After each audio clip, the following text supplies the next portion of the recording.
Welcome, race fans, to race number 9 of the Dixon Smoked Barbecue Truck Series. We're here at the Memory Lanes 200 at Charlotte Motor Speedway.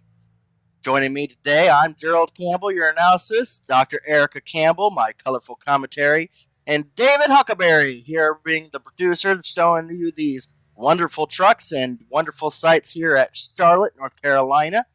Got a lot of beautiful trucks out there because tonight is a throwback paint scheme night for the truck series here in Elite.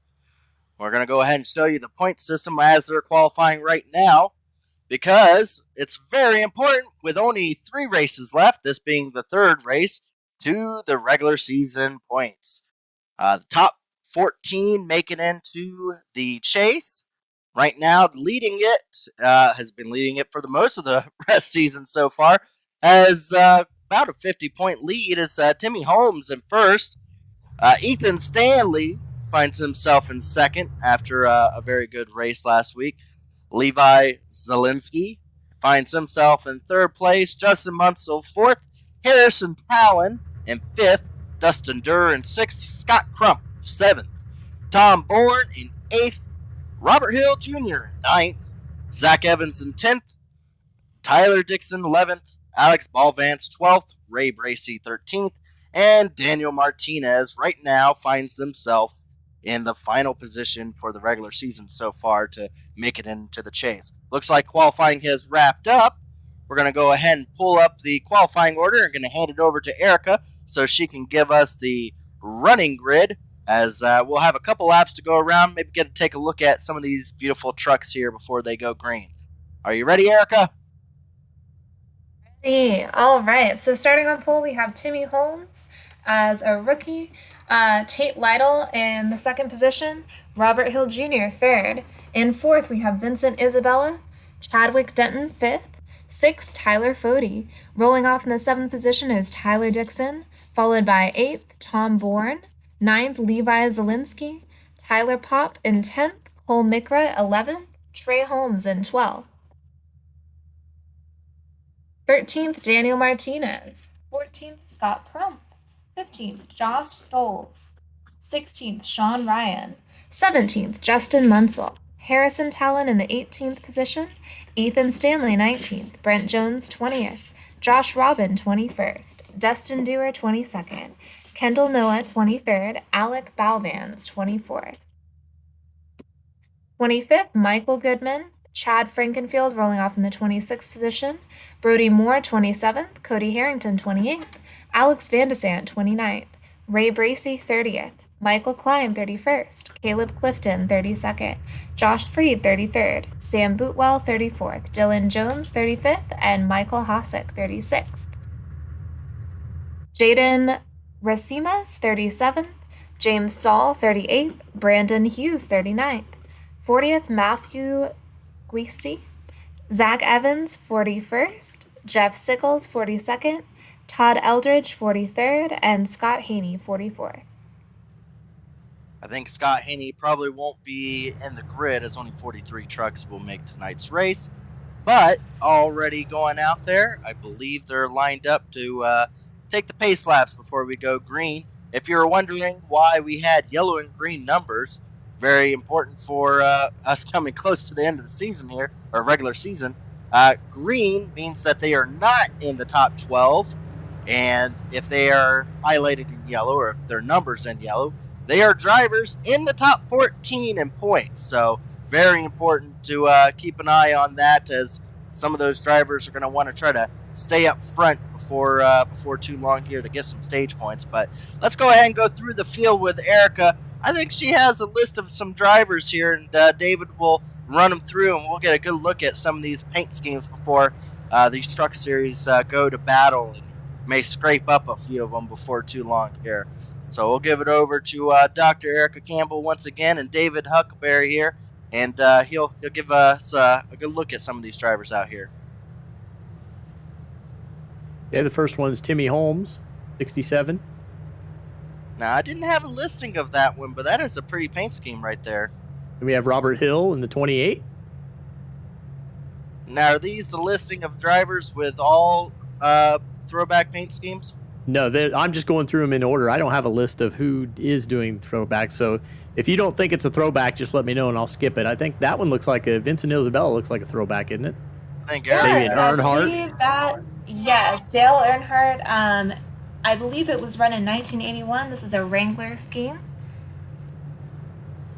That doesn't That's look not- like a throwback.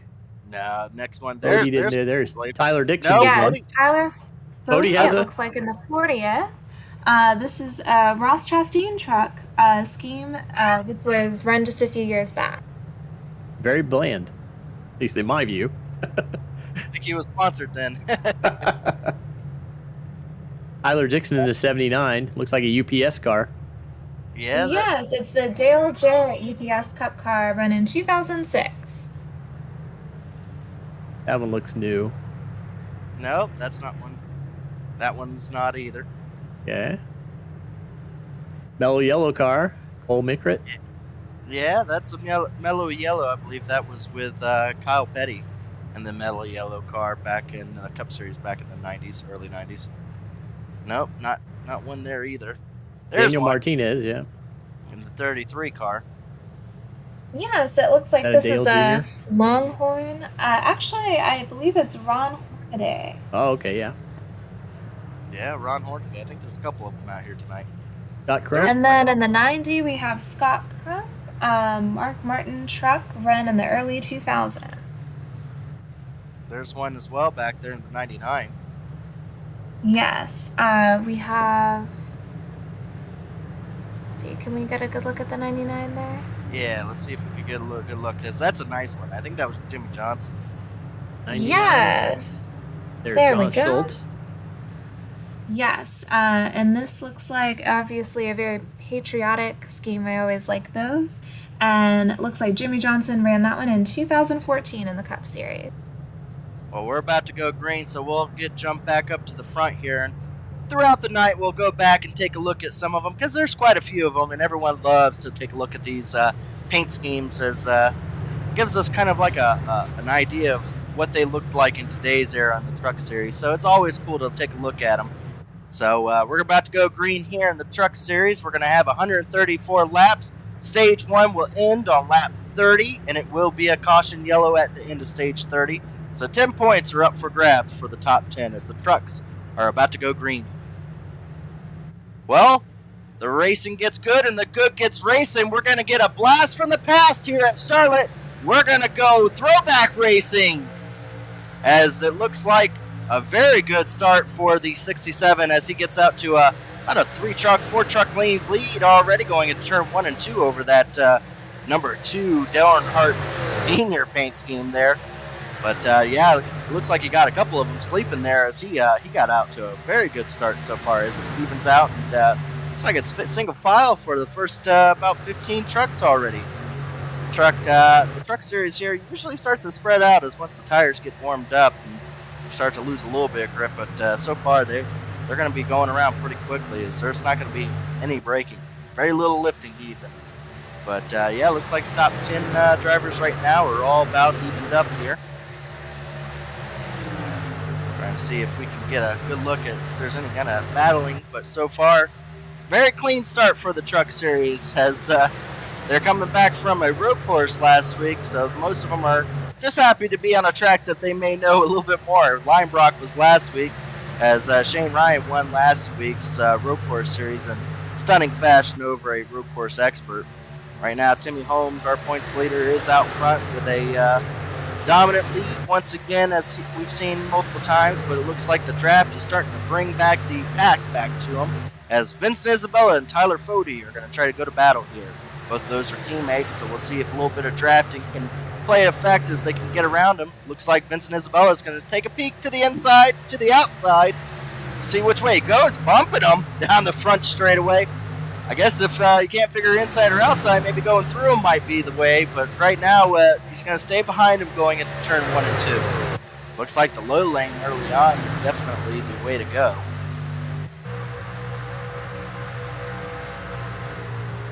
Again, end of stage 30 will be the end of the stage.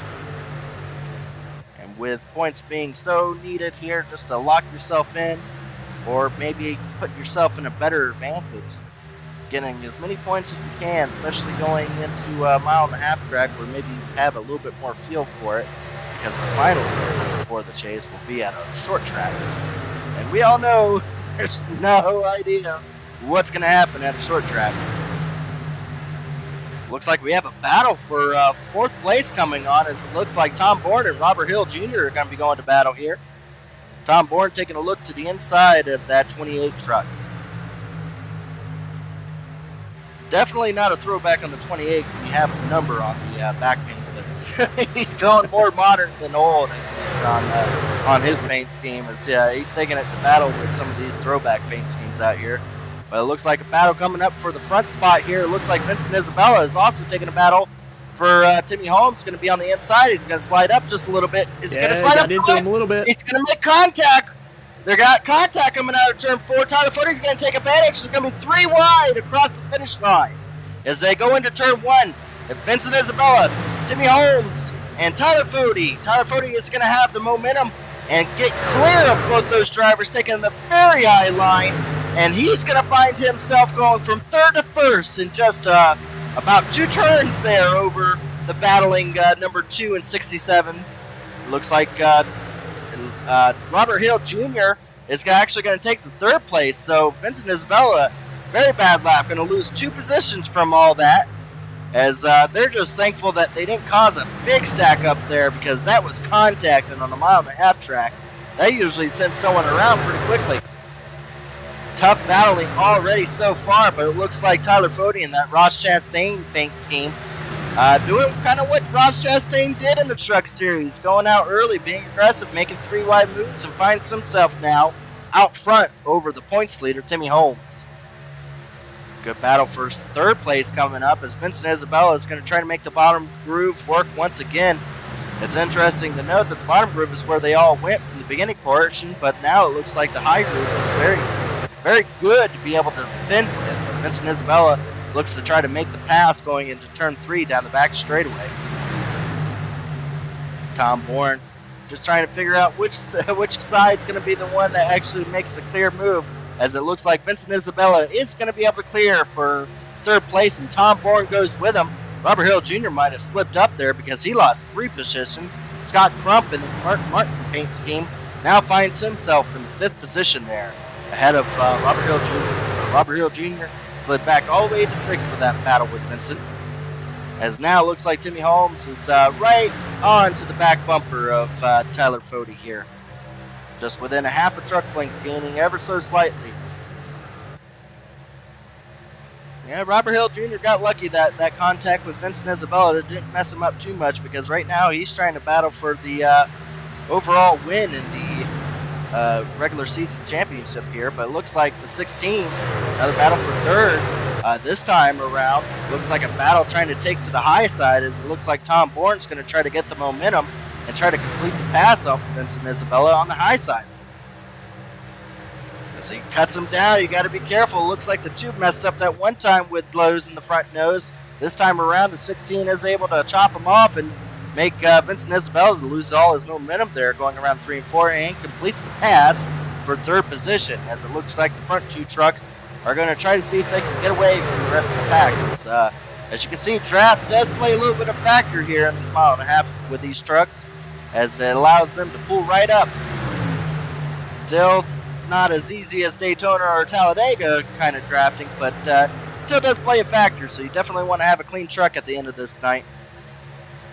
Good battle there. Robert Hill Jr. starting to slip back. It looks like Levi Zielinski there is going to find himself trying to get into the 6th position, as looks like Trey Holmes going to follow him as well. Robert Hill Jr. stuck to the outside as freight train goes underneath him. 71 of Chadwick Denton also finds himself battling with the 28 now.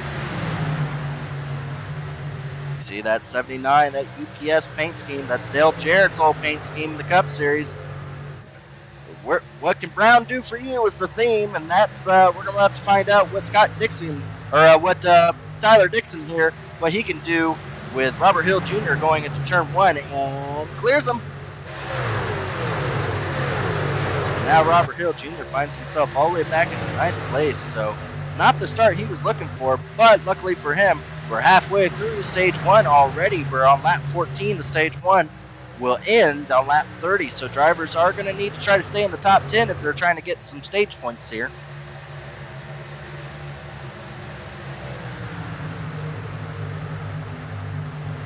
As it looks like it's all strung out for the top 15 drivers.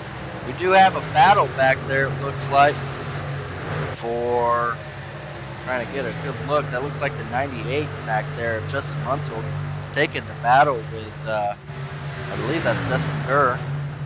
And looks like that's number 50. Erica, you have some interesting information on Chad Frankenfield's paint scheme, don't you? Speaking of the number 15 is Lance Norrick's truck, throwback, a NASCAR truck. Yeah, there's that one. And there's also another one there for you as well, that 32, and that patriotic paint scheme that I remember so fondly in the early 2000s. What one's that one there? I believe that's the Casey Mears National Guard Hendricks Cup scheme. Yeah, that's looks very nice. And that's an interesting one because I believe that one won here at Charlotte before in the Cup Series. So I think that was Casey Mears' only victory in that paint scheme. Maybe he's hoping to have the good luck with that paint scheme as they make contact, as they say that. Going into turn 1, a little bit of a door shove between Dustin Durr and the 98 of Munsell. Pushes Munsell up the racetrack, but he's not giving up. He is still to the outside of Dustin Durr there. As it looks like the 89 back there, that's another throwback paint scheme. He finds himself right behind the 2, just trying to make sure he has a truck for the end of the night here. That's the 89 of Brent Jones. I think we have a little bit of information on his paint scheme as well, don't we, Erica? I believe that is David Green, a scheme that was run in 1997. That's Redman. Oh, yeah, the Redman paint scheme. So that's a David Green. Giving a little bit of throwback to one of his teammates he has in another, I believe in the Cup Series and the Xfinity Series. That's Goodman's team there. Do Good Motorsports, and Jeff Green races on there. And I think that was one of Jeff Green's relatives when they had a paint, or had a, I think that was a truck car, or truck back in the early 90s. So a lot of interesting paint schemes. As it looks like we had a little bit of an incident in 03. Michael Keane got some wall coming out of turn 4 and then gets turned completely around on the front straightaway. No caution, still green, but oh boy, he got spun right in front of the front straightaway. He's lucky he didn't get tagged by a couple people there. He is going to find himself on pit road, though, a little earlier than he probably would have wanted, but yeah, that's not what you want to have the early part of this race. Again, with the aerodynamics being so important there, you don't want to have that going on. But it looks like we got a battle back there with Vincent Isabella. Looks like he's having a big battle back there as they're duking and diving, trying to figure out who to get to the bottom. Looks like the bottom's the way to go once again. Looks like Vincent Isabella is not going to be able to keep Levi from getting underneath him. And Levi is now going to be going side by side, and that is for position number 6 as Levi Lazinski takes it over. Zielinski. The Z is first. Well, we'll find out if he's first at the end of the night here. And then I'll try to get it right by then. So. Now, remember, folks, we also have tonight is the it's not Dash for Cash. It's the Dine and Dash Challenge. Yeah, the Dine and Dash Challenge. Erica's got a question here tonight. You can have a chance to win $10 in Grubhub gift card or something of equal value. All you need to do is make sure you're subscribed to the YouTube channel here at Elite. And at the end of the first stage, Erica here will give us the question of the night. And by the end of stage 2, you must have your answer in the chat. So we'll see that in about 8 laps. We'll find out what that question is from Erica. As a great battle here. That right there for, I believe that's 7th, 8th, and 9th position right there. And 10th, as looks like our last week's winner is trying to get to the outside of the 79 to find a way to get to the outside and pass for the 9th position. That is Sean Ryan. Okay. Well, I said it wrong all last week. I told myself I would say it correctly. Sean Ryan finds himself Harry Carey made an entire career out of saying people's names wrong. You're fine. Oh, I'll get it eventually. Don't worry about it. I'm worried about it. But and now finds himself in the 9th position is Sean Ryan. So Sean Ryan's now finds himself moving up through the field. He started back in 16th position, so he's got himself a decent truck here tonight. As looks like Tyler Dixon in that UPS truck is going to find himself in the final points paying position and 10th. Let's get a look at the leaders up front as here we come to about 5 laps to go. Tyler Fody in that Chastain paint scheme doing just what he needs to. Finds himself with a little bit of gapping over Timmy Holmes and just enough to keep him out of his draft and trying to set sail to the end of this stage. But another driver that's coming up is Scott Crump. Scott Crump was, we got a car in the wall and flying through the air. That's Justin Munsell upside down. He hit the wall and took off. He got loose, I believe, going into the turn, or maybe it wasn't looseness. It looks like he might get a little help. Yeah, there was help. Durr got into the back of him, then put him into the wall. And then he took off. He did a backflip off the wall. Yeah, that truck is... Well, you know where we got to look that from, right? You got to the in-car. On board? We're going to do an on-board here. Of the We're going to go flying.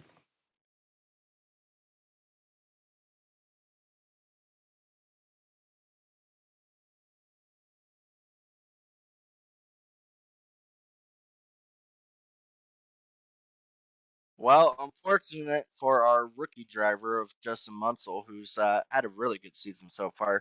He finds himself pretty high up in points, so even though tonight might be a dud, and he might not be able to complete the rest of the race, as he finds himself back in the 43rd position.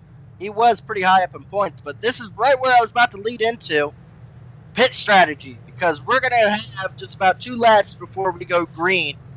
For this end of the stage, we will have a few laps before the end of the stage, so there will be a race after this, and it will be a caution.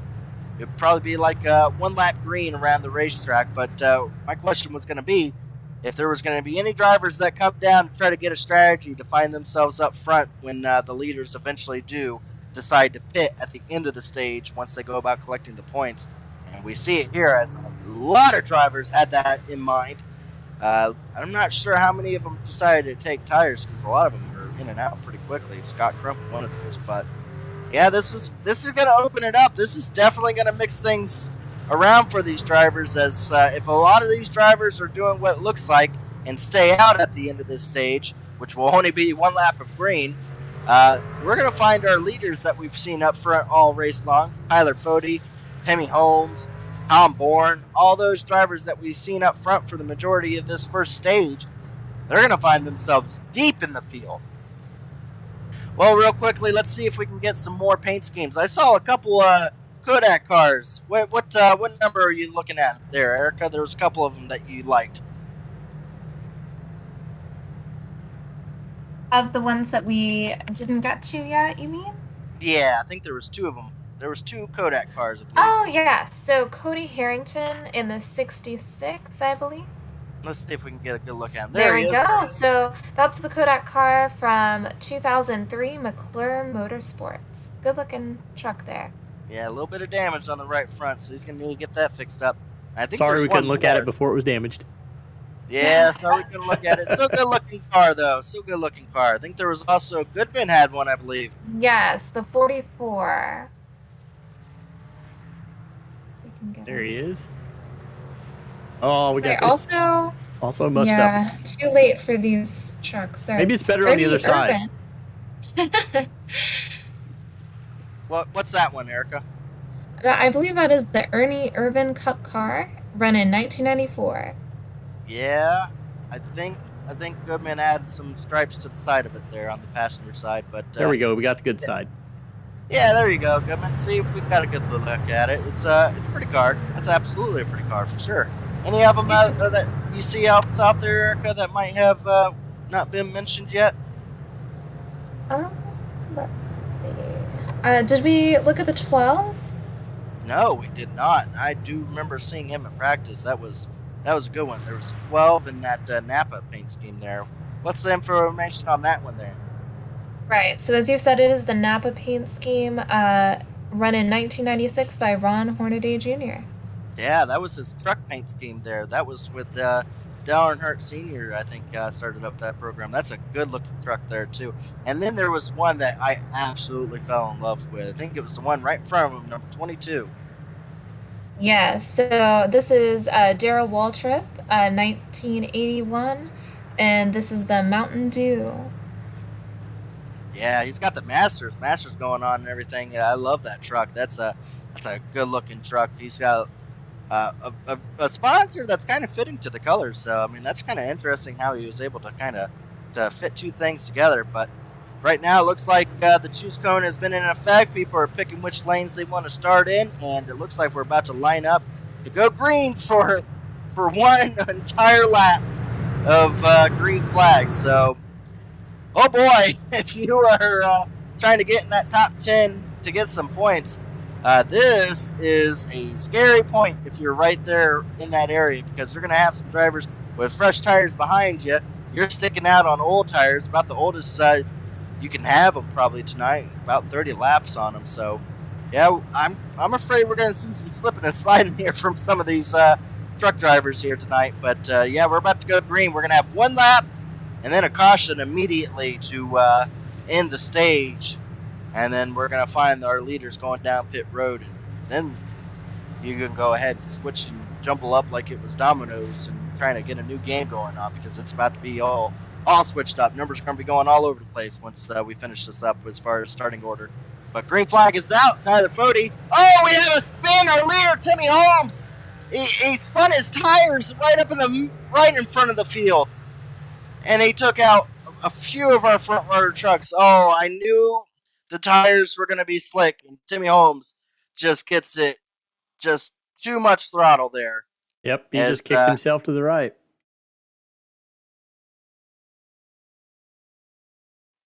Timmy Holmes, our points leader, absolutely takes out, who was that on the wall there? I think was that Chad Frankenfield to his outside?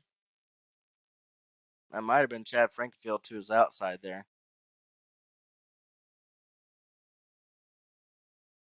No, that wasn't Chad Frankenfield. What is that car on to the outside that's stuck up against the wall there? Hard to tell. Goodman or Dustin Durr there in the 71. Oh, and the 33. 33 made contact there as well. Daniel Martinez gets some contact.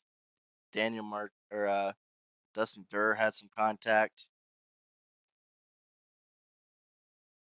Yeah, that's unfortunate. That's kind of what I was afraid of with these old tires, trying to get it going so quickly there, that there was going to be a lot of contact. Obviously, 67 was found at fault. 67 already blown engine, so our points leader is going to lose some of that points lead he had going there. That was the 88 that was up against the wall. It's what I'm hearing. The 88 of Trey Holmes. So both the Holmeses get taken out in the front of the field there. I see him All now. right, well, so now this will end stage 1. And what that does, though, as we watch one more replay of that, this will open up our Dyna Dash question with Erica here. All right, so this evening, what we would like to know is your prediction of how many lead changes there will be in the final stage. Please submit your answers by the end of the second stage. All right, before the end of the second stage, just put in a number into the chat of how many lead changes we'll have. 1, 2, 3, 4, you count them, you put it down. Just make sure that you don't copy down the answer, another person's answer that may have already put in. The first person to put the correct answer down, you're only allowed to put one answer. You can't just start hitting the keyboard and put numbers down. Put down a number into the chat of how many lead changes we'll have in the final stage. Not overall, just the final stage, which will be a 64-lap run to the end. So as we see some of our leaders now coming down pit road, we'll find if how many people are playing the strategy and staying out. Looks like we have a few of them. About half the field split decision coming down pit road and half the field staying out.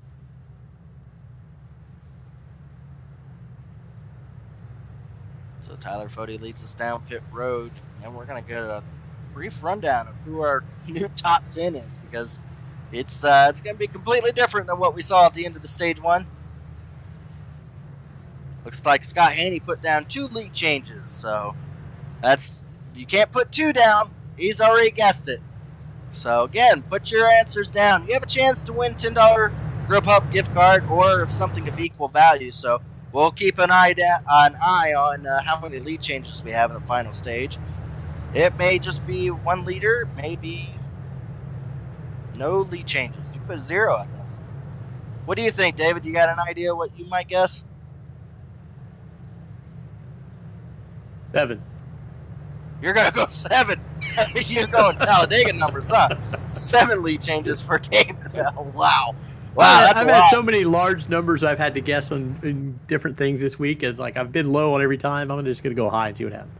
I mean, lead changes is different person leading. So, I mean, we can watch drivers swapping it back and forth. So, yeah, I mean, Eric's giving us a good one to keep an eye on for the front of the field, as that could change a lot. Absolutely. Yeah, that's a good one. We got another driver going, or another person, State 2 Motorsports saying 5. So, there's a lot of interesting. I'm waiting for someone to be a Debbie Downer and just say 0. Maybe there's just going to be a Tyler Fody out in front of the field the whole time. You may want to qualify whether we mean how many different drivers taking the lead or how many times the lead changes. It's how many lead changes in the front of the field. This is going to be the question here. How many lead changes? But real quick, we can't do this race without Memory Lanes. Memory Lanes is the sponsor for tonight's race. Memory Lanes is the heart of Athens, Wisconsin. A historic building with modern-day touch and a place where young and old come together. What truly gives Memory Lane its character through its owner and operator, Randy. Memory Lane. If you are questioning what Memory Lanes is, you can just take a look up there and you'll see a bowling ball going through some bowling pins. And I'll leave it to you as to guess what that is, as that pretty much answers that. Memory Lanes is the bowling company. There, I gave it to you. I'm nice enough to just let you just spoon feed you at this point. But caution's still going out as we're about to line them back up. We're going to go ahead and give a rundown of the top 10 because it's completely different than what it was just a few laps ago when the end of the stage was. But looks like leading us right now in that Jimmy Johnson pace scheme is Josh Schultz. And that I believe he won in that year too. There's a lot of winners at Charlotte. People are thinking this through when they pick their paint schemes. Ethan Stanley, another rookie driver, and just in an all-black truck there, and finds himself in second. Tate Lytle gets himself up to the front. Tate Lytle's had a lot of bad luck in the truck series. He's hoping for a good night tonight. Tyler Pope, one of those drivers there. That looks like a throwback, but I can't remember what that would be too. And then I know there's a lot of fans watching. Ray Bracey always has some colorful schemes out there. He's got himself a really nice one there in that number 7 truck. That's a Skittles paint scheme, and it is skittled out for sure. That's a nice paint scheme. Jelly Bellies. It's pretty. Jelly Bellies, not Skittles. I'm sorry, Skittle or Jelly Belly. But there we also have number 47. Oh no, thought the 47 was going to be on that side. Sam Batweld having himself a good showing here up front. Always good to see some new faces up there. Sam Batweld hoping to have a good night tonight. And then we find ourselves with Alex Ballvance. He finds himself in 7th position. Or in 8th, actually. And then, 7th. And Brandon Hughes, in the number 11 truck, he finds himself in the 8th position. 97. Alex Vandersant, he finds himself in 9th. And the 24 truck will round out our top 10. That's Michael Hosak. But going up to the front of the field as we're about to go green for the start of the second stage here. Waiting on Josh Schultz to lead us to the green flag here.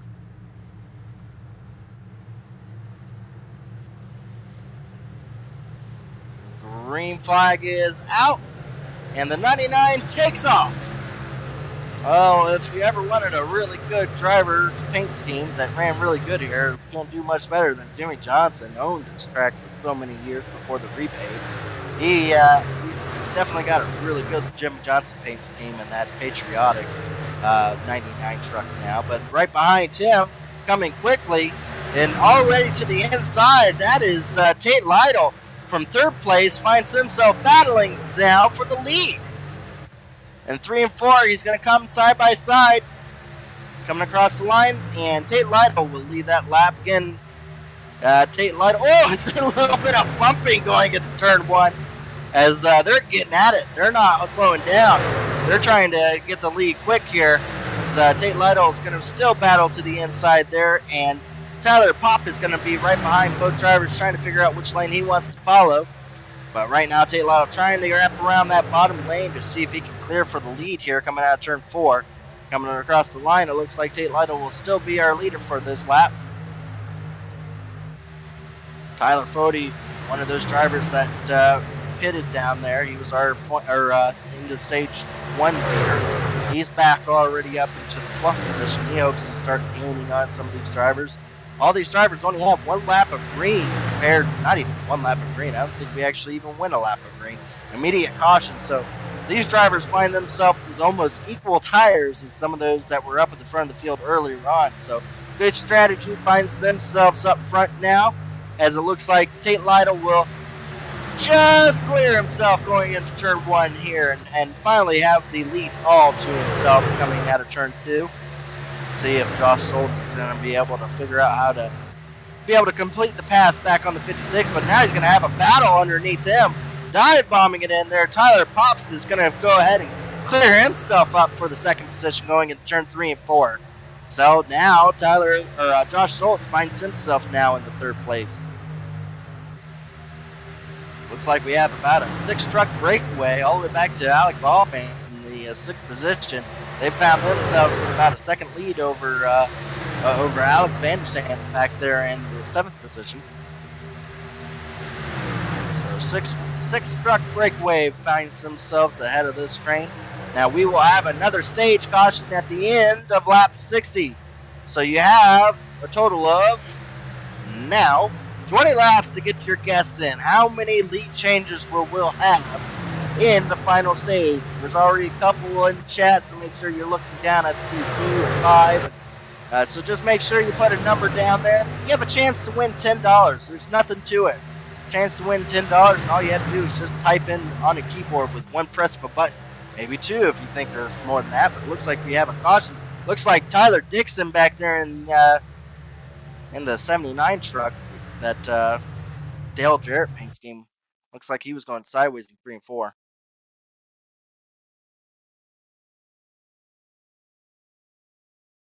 Oof. He got nudged around by the 29. Yeah, it looked like Matthew Guzzi may have just soaked him just a little bit going into turn 3 and took him right into the wall. Everyone's lucky that he didn't come all the way back up into the middle of the track, wipe out a few other people. That was lucky for the rest of the field. Unlucky for Tyler Dixon, obviously.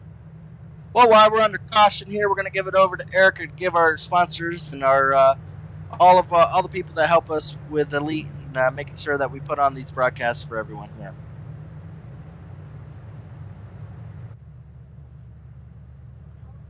So first we have Powerhouse Recycling. They believe in quality customer service before, during, and after the processing of a client's materials. We also have Blue Egg Marketing. We're your marketing department. Small business owners, Blue Egg is your biggest fan. And C2 Freight. With thousands of qualified carriers in their database, they're capable of handling shipping for every type of goods, from perishable foods to office equipment.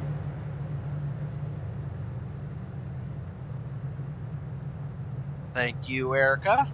As we take a few more laps here before they get the choose cone here. We only have about 18 laps before the end of the stage here.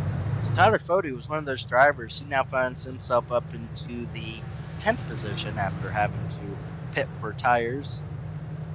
finding himself having a difficult time trying to work his way through the traffic. A lot slower over time than he would believe from a guy that led almost the entire first stage. That Chastain paint scheme. Let's see if there's any other paint schemes. I think we got most of them, but let me just see. Just make sure.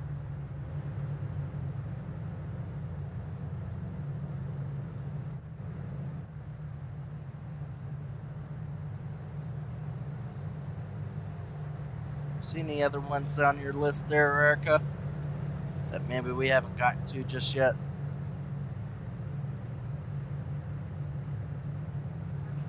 To take care of something for a minute. I believe that we have reviewed all of the trucks that I had that were throwing the throwback paint schemes. Yeah, I got a couple back here. Let's look at the 78. That's Jeffrey Sickles back there. It's not really a race car paint scheme, but I believe it's from the 50s. It's a New Jersey state police paint scheme, kind of representing the police department from New Jersey's back in the 50s. And then I think one that just went down pit road was Josh Robin. He was in a throwback to, I believe, Brad Keselowski when he was at Penske not too long ago.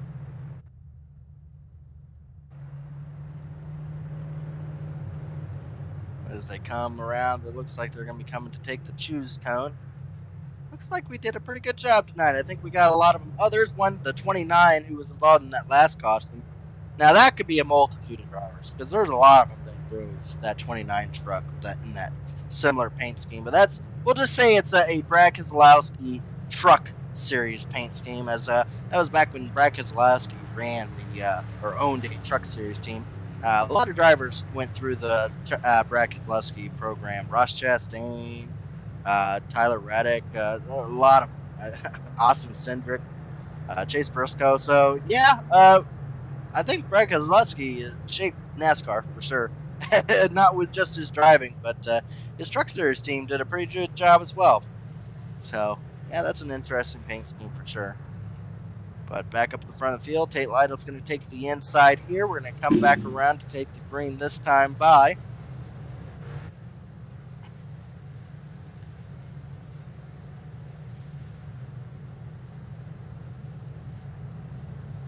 Oh, is it a Tyler? I'm getting told it's a Tyler Reddick scheme for the 29. So that was one of the 4 names that I gave.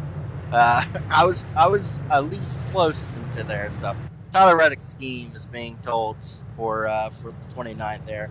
It's still clean, still good looking. I'm glad that we were able to get to him tonight, and he still had a truck for us to be able to to be able to have shown. So good looking truck here tonight. There's a lot of good looking trucks. I always enjoy these throwback paint schemes. Gives us something to look at whenever we're under pace caution. Hopefully, though, we won't have too many more of those as we're about to go green here.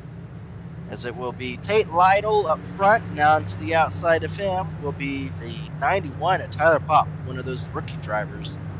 Quite a few rookie drivers here tonight. And he'll be right in front of also another rookie driver of Schultz. So here's the pace car going down. We're about to go green. Waiting on Tate Lytle. Green flag is out. Tate Lytle takes off here to about a 3-truck length lead going into turn 1. Looks like the 91 was able to clear himself to be able to get down right in front of the 99. So now we'll about have the first 5 trucks out front, all single file. So we have a good battle back there for, I believe, that's the 6th position.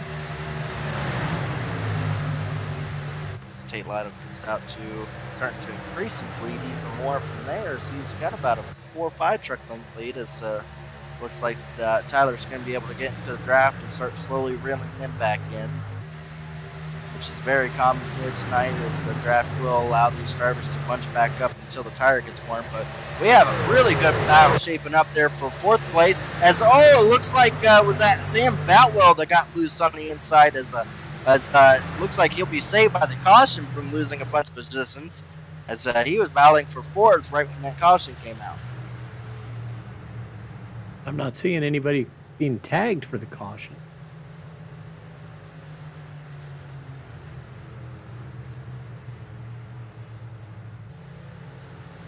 Yep.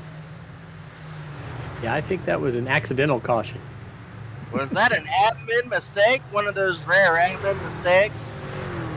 Well, put it down, folks. We got an admin mistake. It looks like someone accidentally pushed the button with their shoulder or something. Maybe an elbow. So, yeah, there was no wreckage. That they just wanted to stack them up one more time.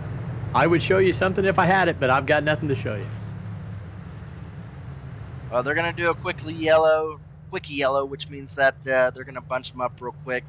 We'll probably be going green here in just a couple laps rather than 4 or 5 laps is what you would normally see for a normal caution. So, looks like the drivers will be able to slowly start to bunch back up. I believe they, if not this time by, maybe next time by, they'll have the choose cone once again.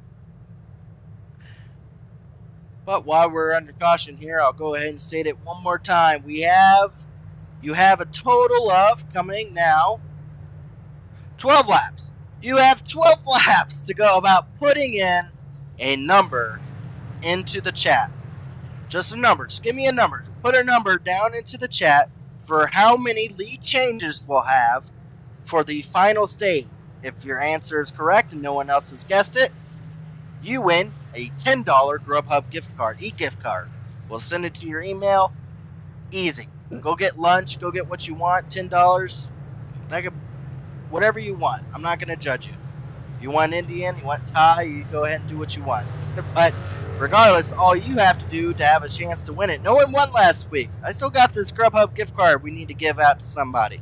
Put a number down. How many lead changes will we have in the final 64 laps? Yeah, 64 laps of the final stage. Got another guesser there, putting down 4.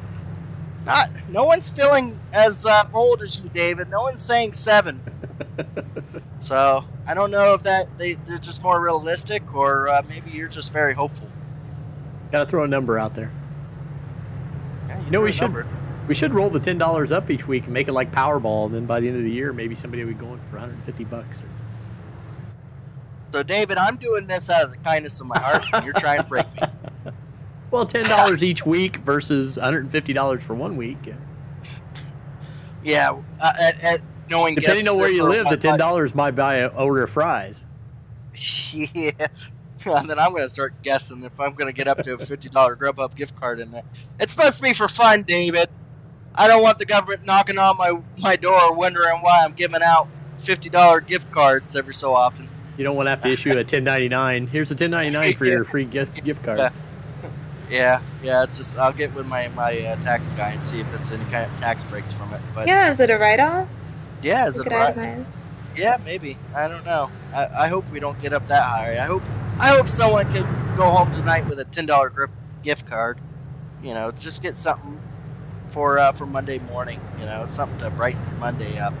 Now, I'm just trying to make people's weekdays, the start of the week, a little bit better for someone. You know, just trying to make it to where Monday you'll already have a meal paid for. So, put an answer down. Just put a number down into the chat of how many lead changes we'll have tonight. We'll keep doing this every single week.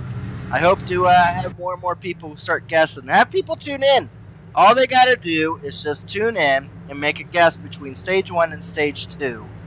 And you can come in every single time. You don't even care if your favorite driver got taken out on lap 1.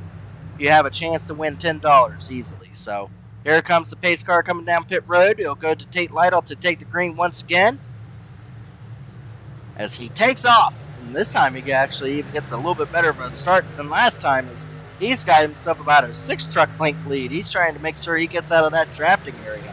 But this time around, it looks like we got a battle for second place. It doesn't look like Tyler Pop had as good of a start to be able to clear down, as it looks like Josh Schultz is able to clear him and get the second position. But battling back underneath, Pops is looking back underneath going to turn 3 of that 99 truck. Not able to clear him going in, but he is going to be side by side coming out of 4 as they get real close. Ooh, 47 as it looks wall. like Yeah, Sam Batwell, it looks like he's made contact with the ball. He's going to lose quite a few positions up there, but at least it looks like no contact further from that, but it looks like Pops has cleared himself for the second position, as it now will be a battle for third. As look at Harris Italian coming out of nowhere. He finds himself trying to get into a battle for a podium position there. He finds himself in the third place, wrapping around really nicely around that line there, coming out of 3 and 4, and finds himself right onto the back bumper of the 99. Don't look now, but here comes Tyler Fody, our Stage 1 winner, starting to work his way back up to the front. Slowly but surely, he is starting to get there as he now finds himself onto the inside of the 97 of Alex van der Sant, and a battle for 5th place. So Fody's already looking to try to get back into the top 10 here with just under about 8 laps to go. Side by side across the line, looks like Harrison Talon was able to get to the inside of Schultz and is going to try to clear him going out of turn 2. It doesn't look like he's going to be able to, but it looks like almost 3 wide. It looks like the 97 tried to get onto the outside of the 99. But all that did was it made the bottom lose momentum and gave the 99 a hefty push down the back straightaway and clear himself. Now the 99 is going to have 3rd place all to himself. As you see a gaggle of trucks right there all battling really hard there. 15 at Chad Frankenfield trying to find follow Fody onto that bottom lane, but Fody is stuck behind the 51. And not much longer as he tries to get 3 wide. Made a little bit of contact going 3 wide into turn 3. Fody all the way on the very bottom. It looks like the 51 is going to slide up. Harrison Town is going to lose quite a few positions from that, as it looks like Alex van der Sant is going to be able to get away from all the chaos there, and he's going to find himself in the low 4th place position there, as Fody's still battling hard on the inside trying to get the bottom lane going. So now Chad Frankenfield and Fody, the bestest of friends, as we've stated so many times. And Elite, that's sarcasm. If you didn't understand, they make quite a few contact with each other. They're finding themselves in a hefty battle, trying to work up from the back of the field with that strategy of staying out on the first stage. Oh, Chad Frankenfield dove it in there. I thought he was going to make a little bit of contact with Fody going into turn 1, but looks like Fody is going to be able to wrap around the bottom and have the momentum to go back underneath Alex van der Sant. Now Fody is starting to battle for the 4th place position.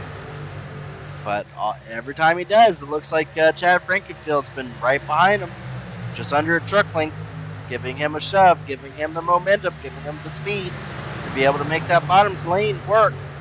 As it looks like Alex van der Sant slides all the way up to the wall, almost makes contact with the wall there. He's going to have a lot of momentum, but nowhere to go as Fody cuts right in front of him.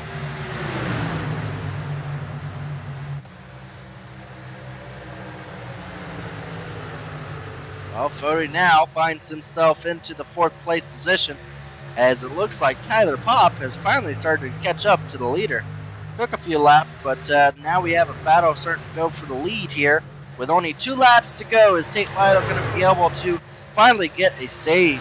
He has had horrible lucks in this truck series. I don't remember him finishing about any of them. It always seems like he gets involved in one of those wrecks that we have here, but so far, with strategy, he's found himself out front, and it matters, as here we come to 2 laps to go for the end of this stage. As we're looking at that 91 truck, it looks like that was run by Jeff Gordon, the retro Pepsi paint. Oh, wow, that's a nice one. Yeah, he's back there. But, again, this is your last chance. You've got 1 lap to go. We're going to have 1 lap. You have 1 lap to put down an answer if you want to try to win a $10 Grubhub gift card. How many lead changes will have in the final stage? So here they come to 1 lap to go as Tate Lytle is out front of Tyler Pop. Tyler Pop's been closing, but I don't know if he's going to have enough time to be able to reel in those last couple truck links. Tate Lytle doing a great job, just doing just what he needs to, just staying just far enough ahead. As here they come out of turn 4, and Tate Lytle will win stage 2. So Tate Lytle will win stage 2 here. As it looks like we had some contact there at the flag stand. Alex Vanderson, we're going to have to give it over to David here, even though it wasn't caution for a wreck, but looks like 97 and the 16 made some contact at the start-finish line. Yeah. Oh! Out in the outside wall. A little bit of net code helped that, but Alex Vanderson hit the outside wall a ton. That truck will be in pretty bad shape after that.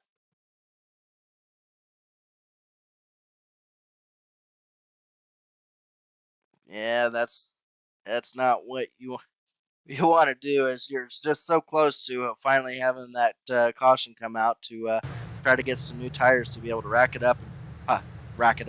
Memory lanes, racking it up to go again. Can't believe I haven't used that more often tonight. I'm going to have to start using that. You make Randy proud. Yeah, make Randy proud. Well, we'll add more puns as we go along. Chad Thornquist. Chad Thornquist, -7 lead changes for tonight is what he's guessed down. That's going to be a tough one. I don't even know how you accomplish that, but yeah, -7. So lead changes start now. Right now, Tate Lytle is out front. We'll find out if anyone stays out to lead a lap. That'll be a lead change if they do. A couple of them did. Yep, we got one lead change already. Robert Hill Jr. Is led one lap. So there's one down. Robert Hill Jr.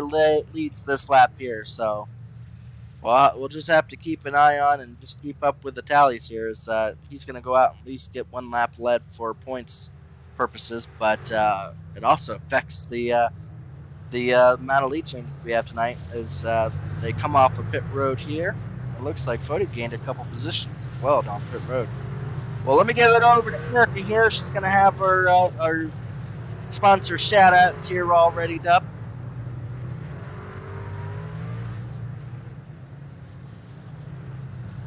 If she's back, I don't know. She might not be back just yet. I heard she was taking her. Oh, hey there, Erica. You got our sponsor shout-outs for the night? I do. So again, talking about Powerhouse Recycling, they strongly believe through their superior customer service, customized recycling, and complete transparency, they can earn their clients' business and hold longevity in their business relationships. And talking about Blue Egg Marketing, constraints catalyze creativity. We help businesses punch above their weight class. And finally, we have EDI Services, an offerage of C2 freight, which allows shippers to keep close electronic tabs on their shipments throughout the freight movement process. For more information about EDI services or to discuss your needs for other specialized services, please contact C2 Freight.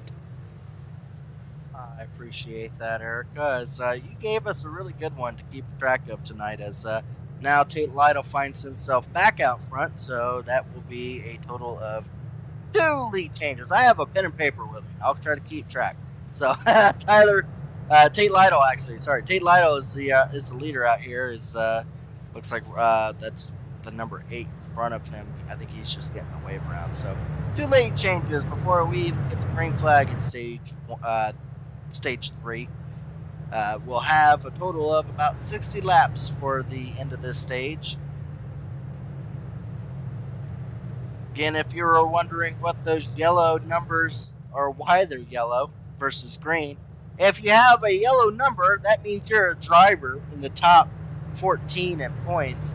Unfortunately, it looks like there's a bunch of yellow numbers that are out of the race or very far back there, as that's not good for a lot of those drivers that are trying to get into the regular season.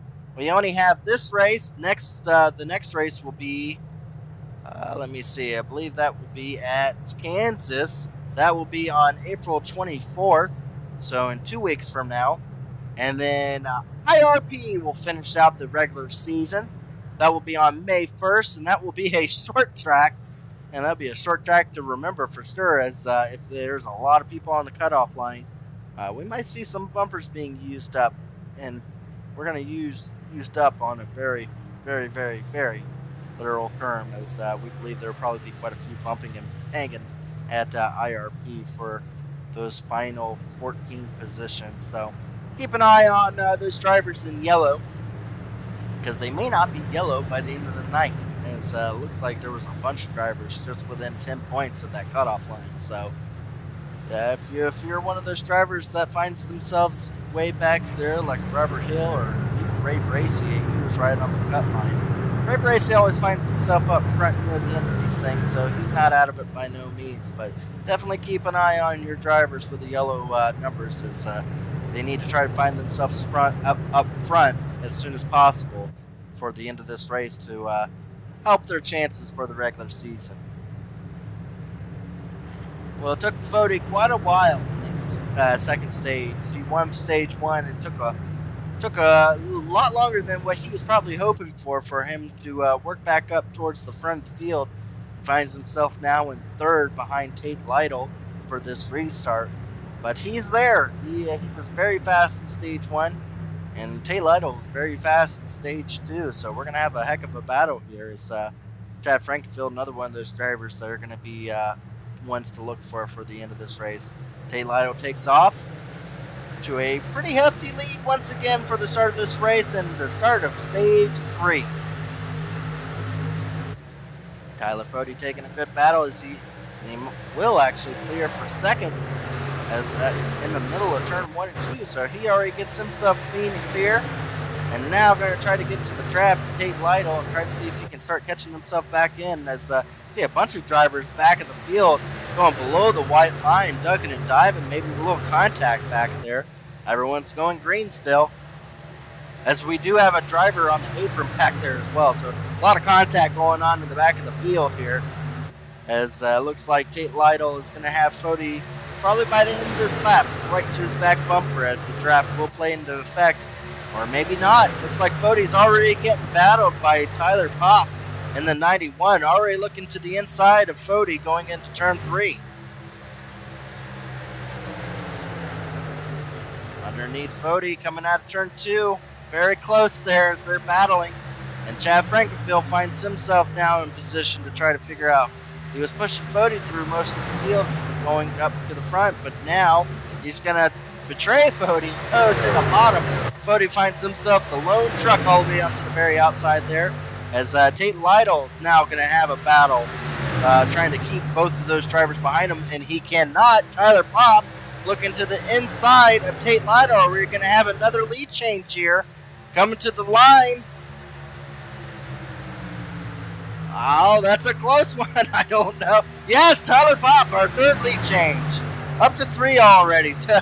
Wow, Tyler Popp by 1/1000th of a second clears Tate Lytle for that lap and finds himself out front. Tyler Fody went back to 4th position, not for long, already gets around Tate Lytle for the 3rd, and now Chad Frankenfield, a driver that was in mid-pack for most of this race, now here late, finds himself into a battle with Tyler Popp. Is he going to go to the inside? Chad Frankenfield, one of those drivers that are known for their aggressiveness, will not wait for too much longer. He goes immediately to battling with Tyler Popp for the lead, and we're going to find out if we're going to have another lead change going into this lap here, as Chad Frankenfield easily clears himself for the lead going into turn 4. So that will make 4 lead changes already. Wow, David, I gotta say, I will have to say I doubted you. I had a lot of doubt, and it has been exciting so far, as there are a lot of fast trucks up there tonight trying to get the lead early on here. Well, Chad Frankenfield finds himself with a couple truck length lead over Tyler Popp, as Fody and Tate Lytle, I don't know if they're playing some kind of tire saving strategy, but they're starting to lose a little bit of gains to the 1st and 2nd place drivers. Chad Frankenfield, one of those drivers that are known not to really be the best at saving tires, very aggressive early on, so we'll find out if Fody and Tate Lytle, why I say that, is very well known for being a tire saver kind of driver, as he now backs up to the number 9 there of Shane Ryan. As looks like we got a battle there for 6th place of Josh Schultz and the 92 of Ethan Stanley. Both of those drivers there battling side by side for 6th place coming out of turn 2. Haven't decided it just yet going into turn 3 here, as it looks like the 62 Cole Merkrut is starting to work his way back up with that mellow yellow paint scheme. Looks like that Jimmy Johnson paint scheme, that memorial paint scheme of Schultz, able to clear in front of the mellow yellow paint scheme there. As looks like now battle going forth for the 5th place, as the 9 and 92 go to battle for 5th.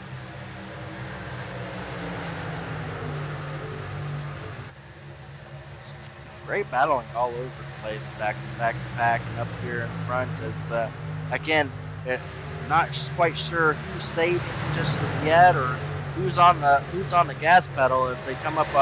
Really, that's Ray Racing, the Jelly Bean scheme there, going down a lap here early on at the start of the 3rd stage.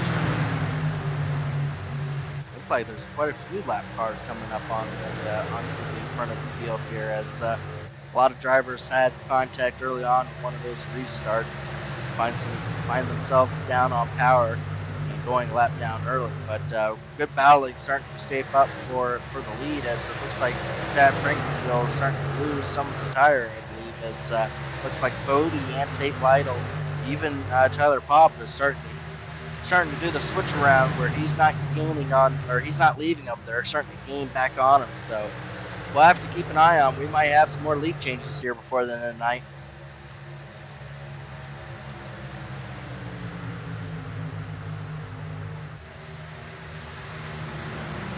Single file for the first 15 trucks as they try to get around. Looks like there's another truck there going a lap down. I believe that's the number 11 truck of Brandon Hughes. As they weave around him, ducking and diving as they go around him in turn 3. Tyler Fody is the next to try to get past the lap truck of the number 11. Just clears him just enough to be able to complete his outward turn. So we got look at this battle between Dale Earnhardt Sr. and Jeff Gordon's paint scheme. I believe that's a Jeff Gordon paint scheme. If it's not, it's definitely the font of the 24. They're going to battle.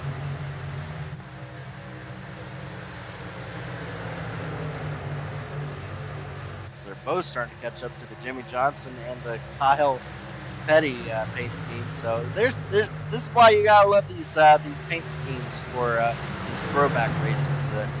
It gives you like what ifs. Jeff Gordon, Jimmy Johnson, Dale Earnhardt Sr., and Kyle Petty were all racing together. It's interesting to kind of imagine if this was happening in real life of today. But great battling starting to shape up there between those 3 drivers, and that's a battle for, I believe, 9th, 10th, and 11th.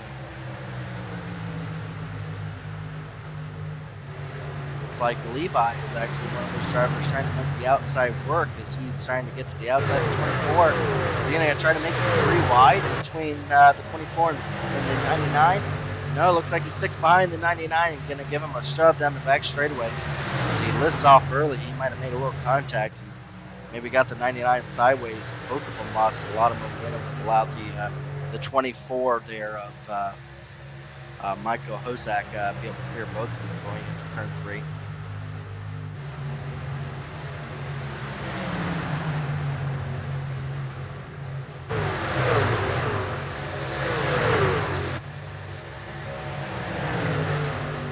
Now Levi finds himself onto the bottom lane, trying to get the bottom lane working. Trying to make quick work of this because we're already on lap 81, so we only have about 50 laps left in this race. I believe all drivers have about one more set of tires left, so this also becomes a strategy kind of play where when do you put the tires on? Because tires will have a little bit of effect as they're already down right around about a half a second from what they were at the start of the stage. As Chad Frankenfield now has a mere full Tyler Pop, Tyler Fody, and Tate Lytle. So he's got T's all behind him. He's going to have to figure out how he's going to keep them behind him.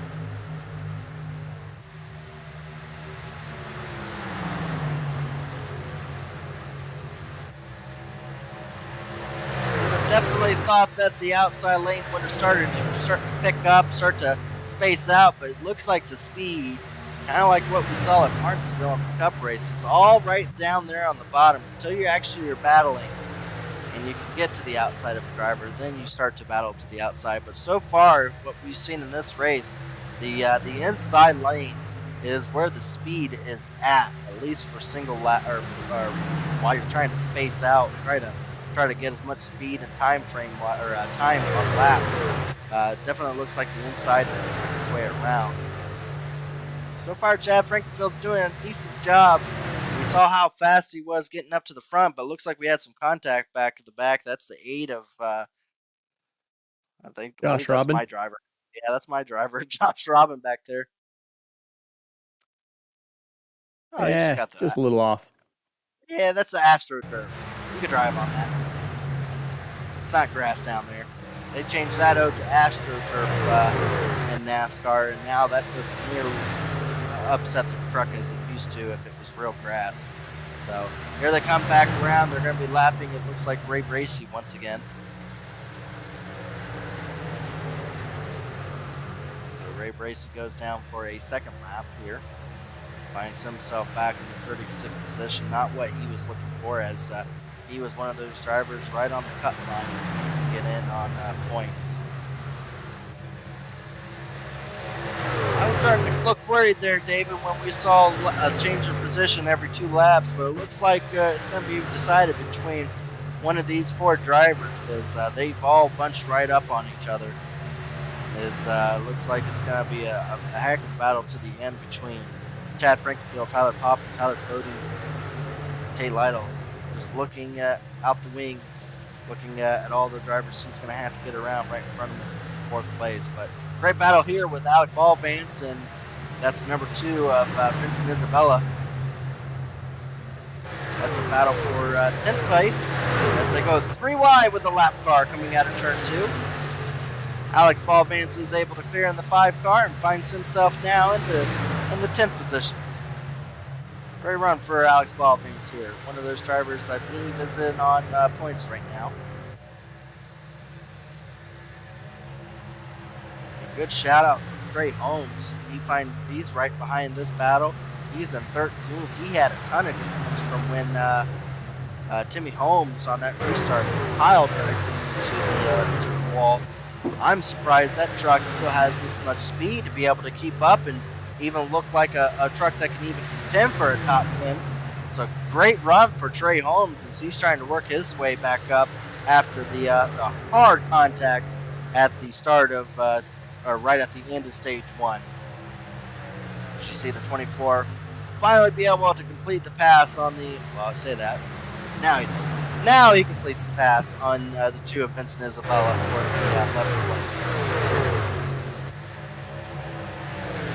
So a quick rundown of our top 10 as we'll go from the start of the field. Here's Chad Frankenfield out front. He started back in the 26th position. He's up front, leading here late in the run. Tyler Pop, he started 10th actually. He's been decent all night long, been up front for all of it. One of our rookie drivers that's showing his talents out tonight. Right behind him is another champion of Fody, so Tyler Pop is in between the champion sandwich of Chad Frankenfield and Tyler Fody. Tate Lytle finds himself in the 4th place. And then back there is the number 9, Brian. For last week's winner at a road course, showing that he can do more than just turn left and right. He's pretty good at turning left, too. Just finds himself right there in 5th place all by himself. Looks like the 16 trying to lap the number 8 there. He finds himself in 6th. That's Tom Bourne. 92 of Ethan Stanley, our rookie driver as well, finds himself in 7th. This night will definitely help him in the rookie standings, as a lot of those up-front rookies had issues early on, so he's looking for a good night. Cole Merkrut, one of our throwback paint schemes, the mellow yellow, he finds himself in 8th, but not far behind him.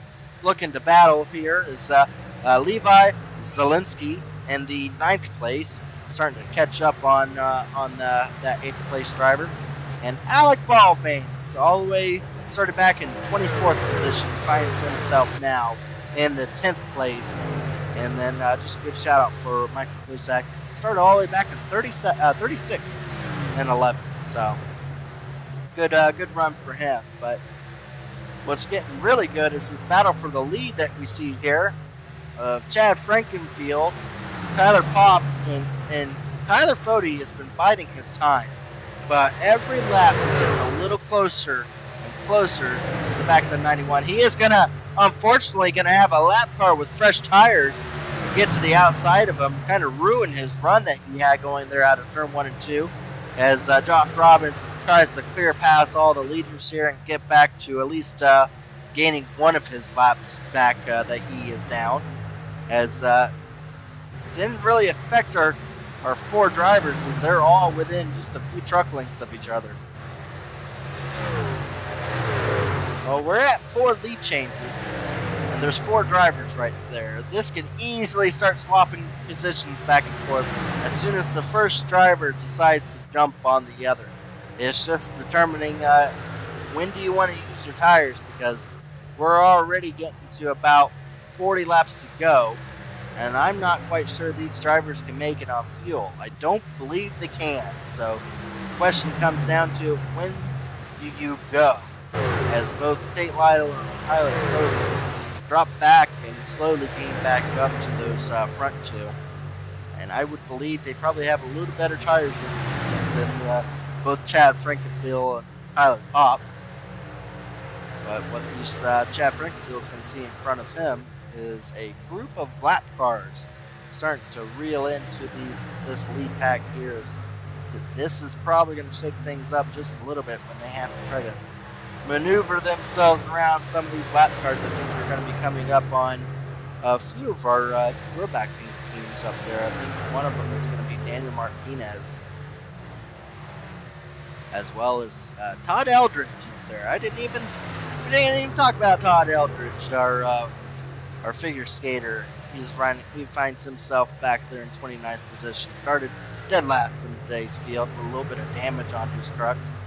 Nice ice skater blue color, wouldn't you say there, David? Yeah, it looks pretty nice. Can't tell if it's a throwback to anything. It's kind of scrubbed off on the side. Yeah. Kind of interrupted. Chad Frankenfield almost made contact with the 33 coming out of turn 4, as he actually was able to get through that lap traffic better than his combatants behind him, as that actually gave him about a 6 truck length lead over all the other lead lap drivers trying to get past all those lap cars there. As here they come up on Todd Eldridge's number 96 truck, as Todd Eldridge comes down, kind of cuts off Chad Frankenfield, as Chad Frankenfield loses all that momentum. Is he going to have a battle? It looks like Tyler Popp was looking to the inside, Todd Eldridge into the outside wall, and then all of a sudden we got a battle for third here. As looks like Tyler Fody and Eldridge made a little bit of contact. Now Fody is looking to the outside. I told you these lap trucks were going to play a little bit of a factor into this. Tyler Fody is now going to be on to the outside of the Tyler Popp's mobile here at 91. Is he going to be able to clear him going down the backstretch? He will. So now Fody finds himself in second place, as it looks like coming in. Is Chad Frankenfield coming down pit road? Yes, he is. We talked about it. We didn't think these drivers were going to make it on fuel, as he dove it in there hard. He is going to slow down, but boy, yeah, he got all of it right there. As looks like Tyler Popp decided to come down the same lap as him as well, as both of those drivers are going to get their service done here and put some new tires on for the last 34 laps. So now we'll have to keep an eye on, when does Tyler Fody and Tate Lytle come down pit road, as both those drivers were saving We'll find out if they're going to be coming down earlier or not. Looks like Tyler Fody is. Tyler Fody is down, so now Tate Lytle will find himself. So Fody was leader number 5. Tate will be leader number 6. You are correct, sir. You are correct. Thank you for helping me there as I was I'll stop helping you when you get to 7. We'll have to keep on. We're up to 6 lead changes so far, and I'm sure that will absolutely change once Tate Lytle decides to come down pit road as Tyler Fody takes his truck to the service there. So we'll go up to Tate Lytle now and see when he's going to come down pit road, and that is now.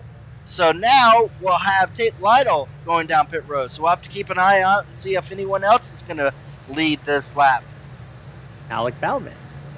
And Alec Bowman, so up to 7 positions. And that's it. 7 no more. lead changes. No more, yeah. 7 lead changes. You're going to hope Alec Bowman wins this race at this point, then. And it doesn't stop for gas. He's going to have whatever he's got. He's going to have to go to the end now. He's got a Tesla mobile, or he's got a solar panel car, or something like that. He does not need gas at this point, I'm guessing. So right now, Alex Ballvance out front. I did not think we were going to have this many lead changes. I'll be honest with you. Well, green flag stops will really roll it up. I didn't think we were going to have green flag stops. Yeah, well, hey, historically we haven't lately. So. Yeah, these trucks are always throw you into a loop, but it looks like Tate Lytle is going to come off of pit road. Tyler Fody is going to have a few truck links over him, and in front of Tyler Fody is going to be Chad Frankenfield and Tyler Popp. They both got out to a decent lead. They got about I believe a second or two over Tyler Fody, so just one lap going around. It's about a second of a loss on track. So now Alec Ballvanes is going to try to start slowing down the amount of lead changes as he's going to decide to try to stay out there as long as he can until he needs to pit here. But we have 30 laps to go into the end of this race. So Alec Ballvanes finds himself to about a 1.5-second lead over Trey Holmes, who's also decided to stay out. But again, they are going at a much slower pace than our leaders. So Alec Ballvanes was one of those drivers just into the top 10. And he's going to be hoping for a caution shortly.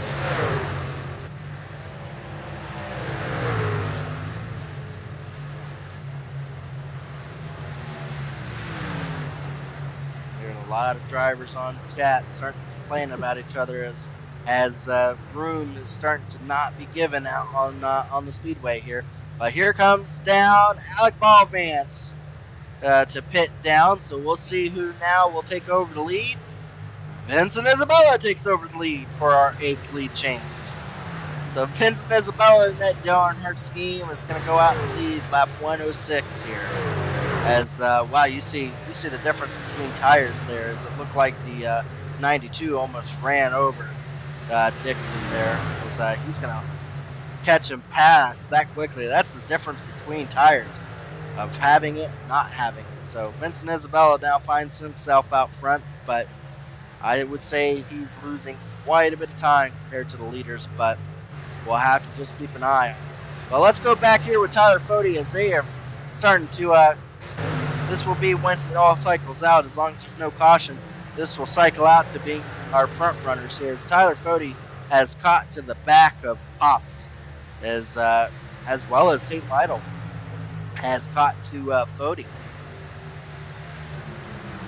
Out in front of them by about 1.5 seconds is Chad Frankenfield. So I don't know if these 3 drivers are going to want to work together with the draft to try to see if they can slowly start to catch up to Chad Frankenfield, as 30 laps will come and go fairly quickly if we have a long green flag run.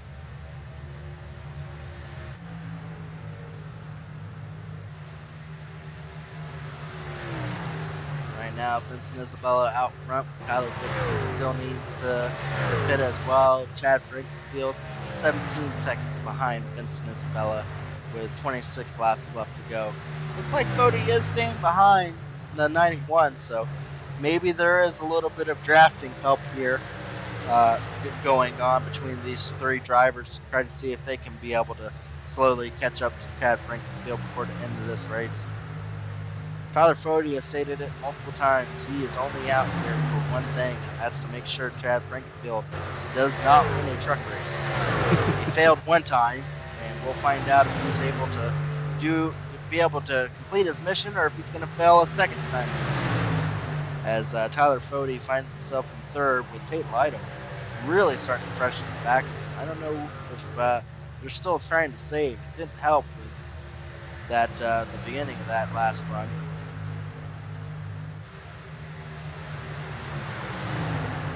.25 laps to go. Frankenfield still finds himself about a second and 3/10 up over this three-driver pack as he's starting to come up on some slower lap traffic as well.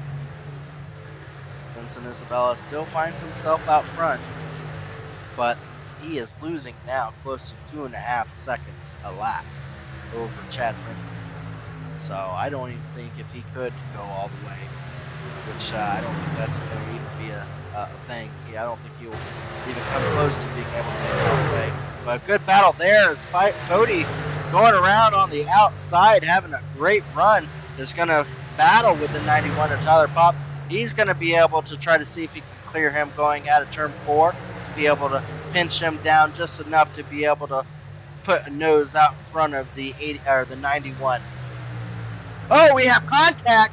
We have contact back there. Caution will be out.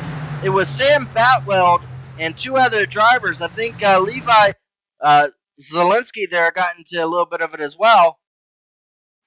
Oh, it's Timmy Hill Jr. Timmy. Robert Hill. Right? Robert Hill Jr.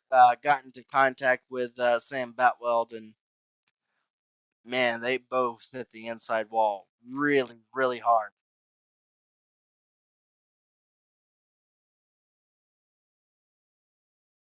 Osak got into the back of Zielinski a little bit, but I don't think either one of them went off. So I think it's just two of them involved there. Well, this sets up something very interesting here, David. We had two drivers. We had Vincent Isabella and Tyler Dixon not pit. They're going to pit now. I think this is they're the only ones with tires left, I believe. They're going to come back out with about 10, 15 laps fresher tires than some of these other drivers. Both of those drivers have damage on their trucks. The question will come down, will tires make up the difference between damage, or tires make up the difference between damage? That's going to be the question. Oh, I'm hearing actually they may have actually had another set, so I think they race control allowed them to have one more set tonight than what was originally thought. So actually, I think all the leagues will probably be coming down pit road to get tires. Last I saw was 4 sets. They give them There's 5 sets. Yeah, they gave them 5 sets. So our number was wrong here. That's what I get for believing what I read. Yeah, I just went down just to double check because Chad likes to change it up on us with not telling us when he adds another set. But the tire set is up to 5, so yeah, change that all around. All the drivers are going to come down pit road and get some new fresh set. Vincent and Dixon will have an extra set if they so choose, but they will keep the lead. So yeah. I mean, they went from taking a big gamble, huge gamble. I mean, they were only about 10 seconds ahead of the leaders before they had another 5 laps before they were going to have to do something anyway. Yeah, so I mean, they were going to probably be a lap down when they decided to take their tires. So they played the strategy coming out here and trying to go as long as they possibly can, and it paid off. Both drivers are going to find themselves with fresh tires in front of all the other drivers with that decided to pit during that green flag pit stop. So good job for Vincent Isabella and Dixon there. As both of them, their strategy played just into their favor there.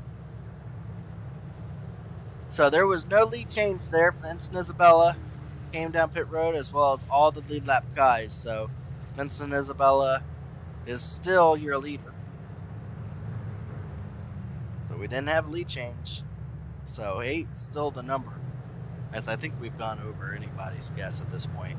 I don't even know if I'm going to keep track of it just because it's an interesting statistic at this point, but I don't think anyone predicted green flag pit stops and this many lead changes for sure. So now we'll have Vincent Isabella starting out front, Tyler Dixon in second, Tyler Pop in third, Chad Frankenfield, our third Tyler Fody in fifth. 3 Tylers in the top 5. I think there'd be other names out there. Ryan finds himself in blame their parents. Yeah. And then Tate, a little bit different than a Tyler. Tate finds himself in 6th position. Ryan finds himself in 7th. I like how you've just skipped his first name now. Oh, I'm not doing it anymore. Ethan's, until he gives me I need a photo ID and like maybe that Google press button. A photo ID, it's going to read just like it does there. I don't believe it. I don't believe someone named themselves like that and they're changing their name so much. Ethan Stanley finds himself in 8th place. Trey Holmes in 9th. And Josh Schultz had an up and down day so far. He's going to round out our top 10 and he's going to be in 10th place. So this is setting up to be a really good run. There's going to be no tire saving at this point. It's going to be all go, no give. This is exactly what we expect out of the truck series. I can guarantee there's going to be a little bit of contact, and there's going to almost contact right there under caution, trying to line up with the choose cone. As yeah, that was crazy. Yeah, as far as what these truck drivers are going to end up with here tonight, I guarantee there's going to be a little bit of hurt feelings and hurt fenders out here, but here they go. They're going to be lining them back up here to go green this time by.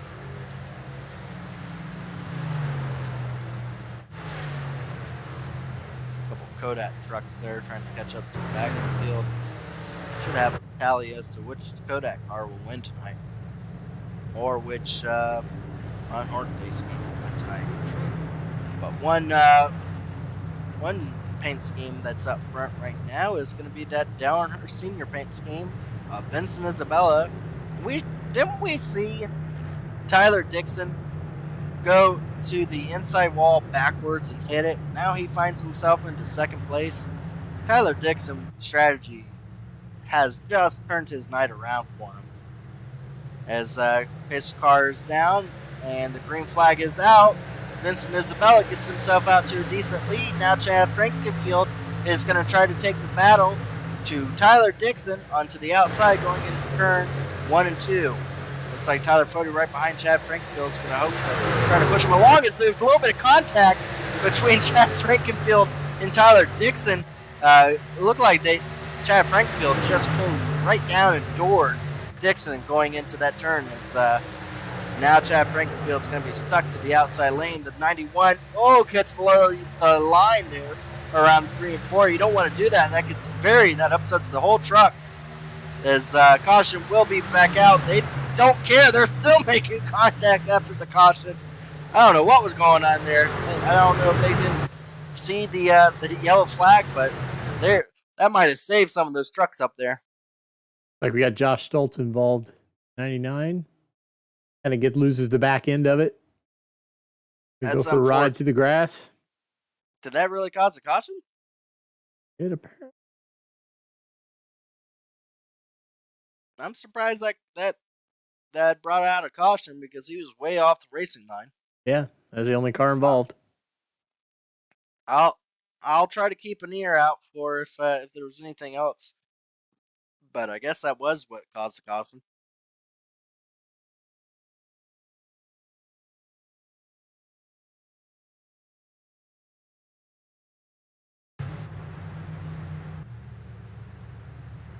So now Chad Frankenfield finds himself into the 2nd place.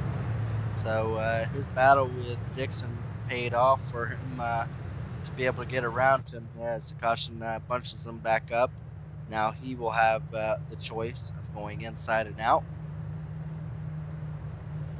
Yep, so it was the 99 that caused that caution. As surprised that actually brought out a caution. I thought that was completely off the racing line, but for Schultz's luck, that's good for him because all that did was allowed him to be able to at least try to gain back up the positions that he lost there, because he went from being in the top 10 to now the final guy in the lead lap back in 26th position.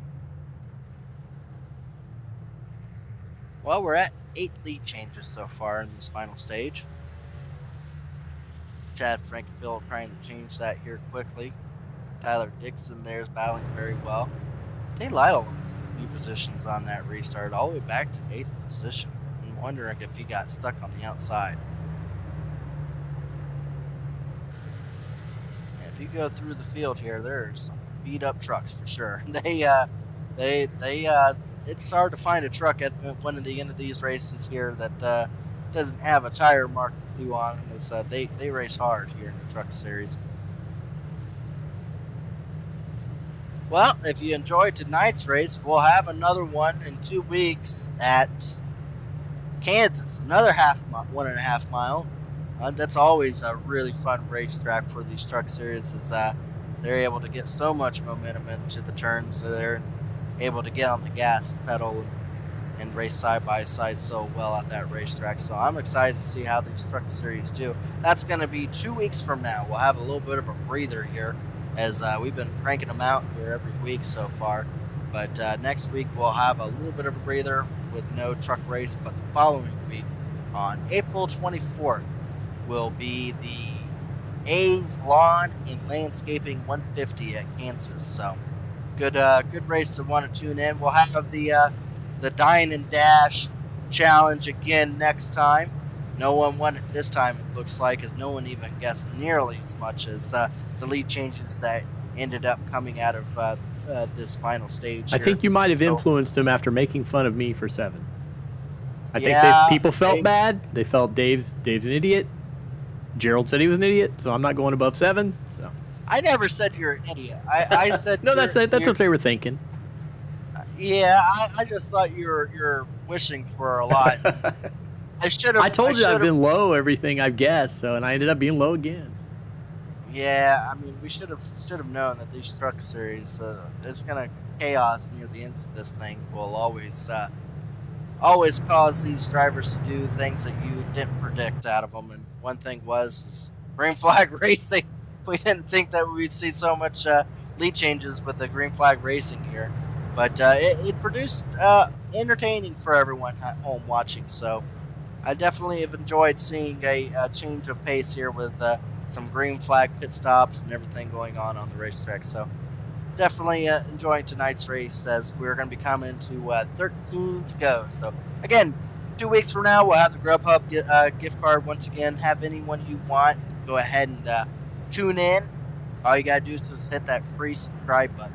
It's free. All you got to do is just push the button for subscription. And all that does is notify you when our races are on.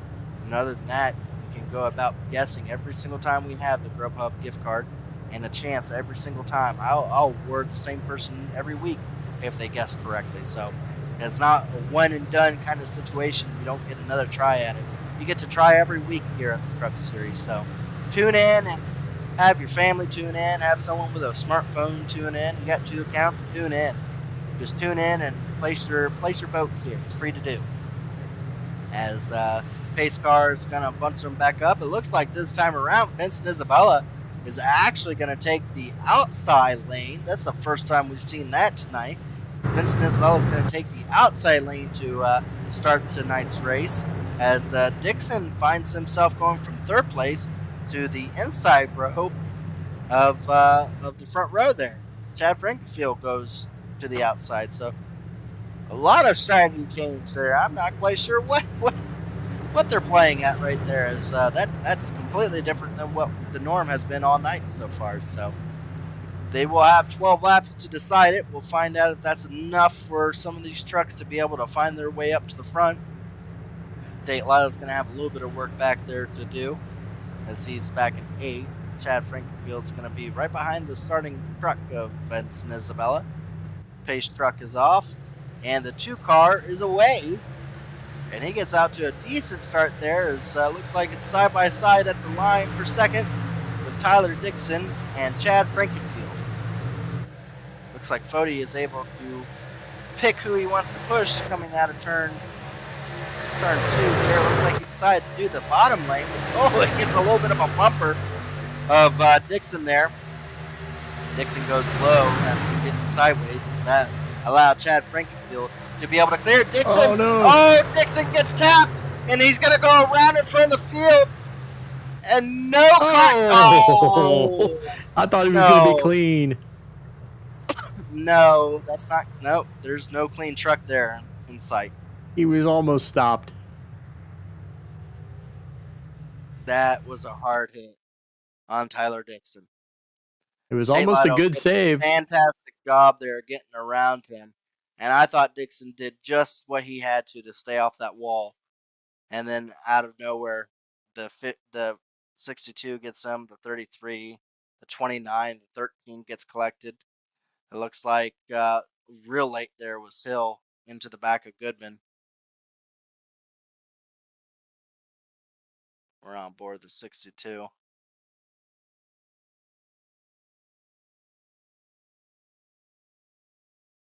Oh boy.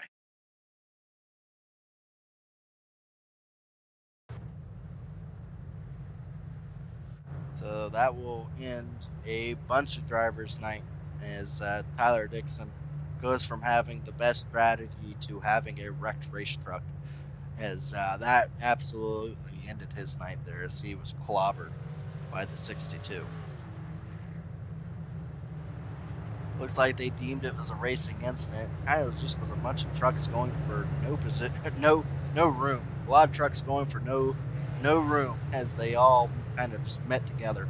It did sound like that was kind of their decision on the initial yellow. I think they're still looking at what was happening at. Well, I'm sure they're going to find a few of those drivers that were unable to slow down at fault, as they may give them a tally. But overall, the start of that cause, no one was given a tally.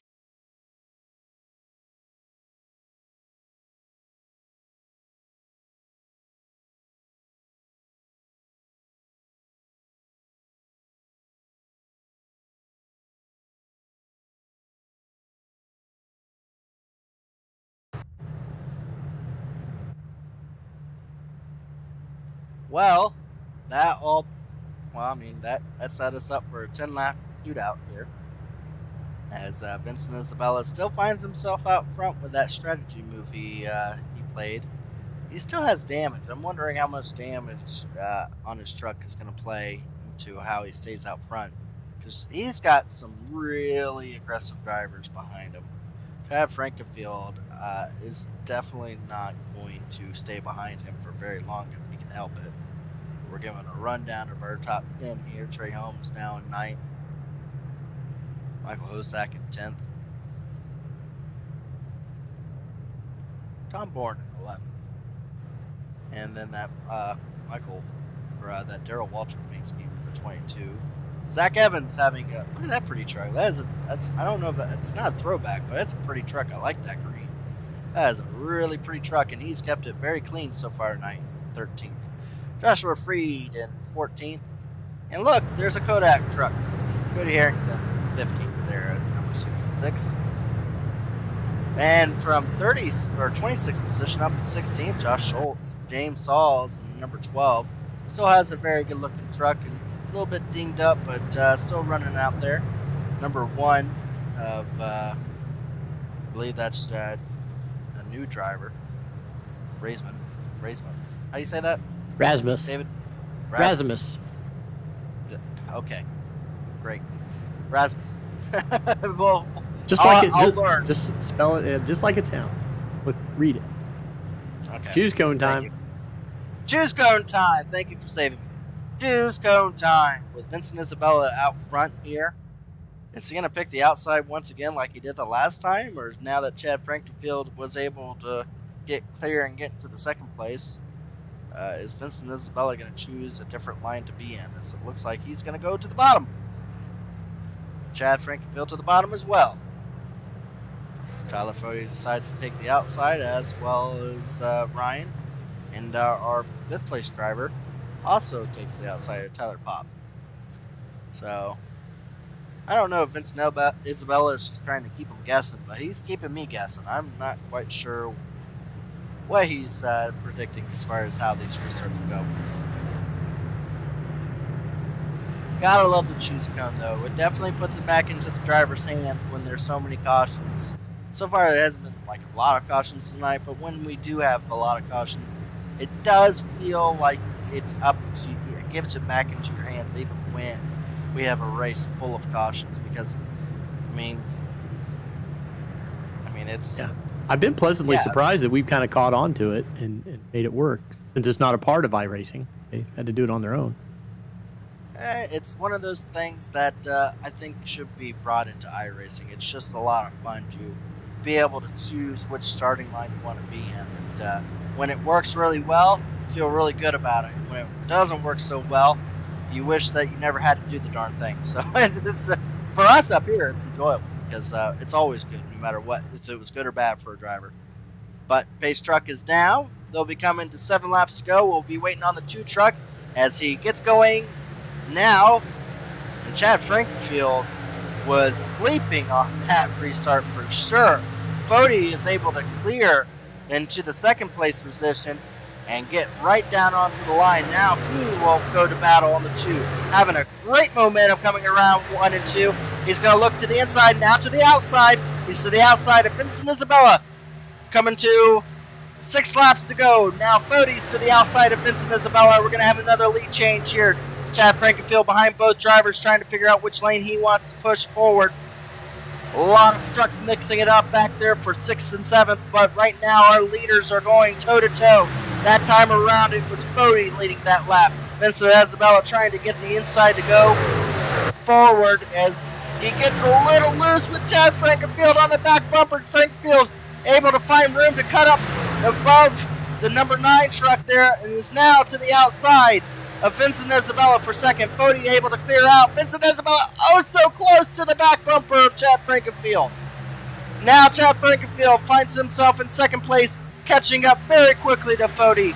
As we get down to 5 laps to go, Chad Frankenfield takes a much higher line. Fody all the way down to the bottom. Is he going to be able to get to the outside of him? No, he's not, but he's going to have the momentum down the back straightaway to try to take the run. Good battle back there for 3rd between Vincent Isabella and Shane Ryan there. Sean Ryan there, yes. Sean Ryan into the wall a little bit there as well, coming out of turn 4, but right in our view here, 4 laps to go. Chad Frankenfield just within inches of the back bumper of Tyler Fody. Is he going to be able to set up a run before a caution comes out, or is it going to be green from here on out? Trucks are dipping and diving and moving around so much, trying to find the last few positions they can. Chad Frankenfield trying desperately to try to get that outside lane to hook up, to have the momentum. Tyler Fody has been dedicated to the bottom lane, hooking it down there to make sure Chad Frankenfield can't be able to get underneath him. It's been said, Fody has said multiple times, his only wish to do is just to make sure Chad Frankenfield doesn't win one of these Truck Series races. The only way he's going to be able to do that tonight is he's going to have to beat him for the lead. As here we come, 3 laps coming to 2 laps to go. Now we have to wonder, is Chad Frankenfield, is he going to be able to put the bumper to Fody, or is he going to have a run to be able to make some kind of move? He's been trying desperately, but with no help behind him, it's all up to him to try to get the momentum on Tyler Fody. Coming out of turn 2. Only a truck length difference between Chad Frankenfield and Tyler Fody. Coming around 3 and 4. We'll be coming to the white flag. White flag is out. We will have a previous champion winner, but will it be Fody or will it be Chad Frankenfield? Chad Frankenfield once again trying to get the high lane working. We're on an onboard shot. We're going to find out here on board with Chad Frankenfield. Will there be a bumper going into turn 3 and 4? These 2 drivers have made contact multiple times in series. He's right onto the back bumper. Oh, he tried to get a bumper, but he was unable to. Looked like he missed. Slides up. And Fody, coming out of turn 4, will be able to hold on and win the Memory Lanes 200 at Charlotte. He beats Chad Frankenfield tonight in the Ross Chastain paint job. That was a great race. Chad Frankenfield gave all he could coming out of turn 4 to be able to try to get to the back bumper of Fody. He was going to give him a bump if he could, but Fody was able to get just enough of a lead to be able to make sure that was not able to happen. As his teammate there, Vincent Isabella, congratulates him. Fody did what he needed to and beat Chad Frankenfield, so he's completed what he needed to tonight, and that was just come out and play spoiler for Chad. And he will burn it down tonight. Well, that was a fun one, David. Yep, that came right down to it. That came down right to it. We had 9 lead changes.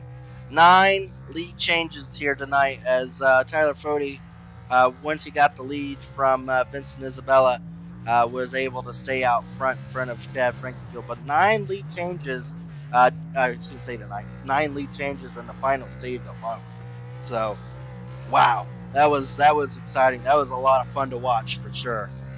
As we're going to go ahead and see if we can pop up the finishing order here. We'll give it over to Dr. Erica Campbell once again, and she'll give us the rundown of our finishing order for tonight's race.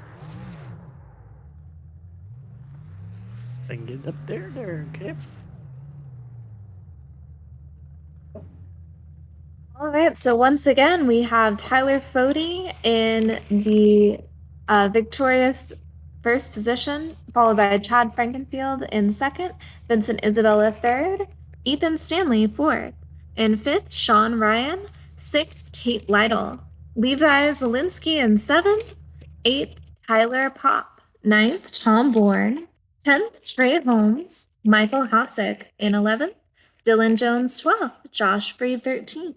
14th, Zach Evans. Alec Balavans 15th. Cody Harrington 16th. Josh Stoll 17th. Harrison Talon in 18th. Alex Vandesant 19th. James Saul 20th. 21st, Jaden Rasmus. 22nd, Michael Goodman.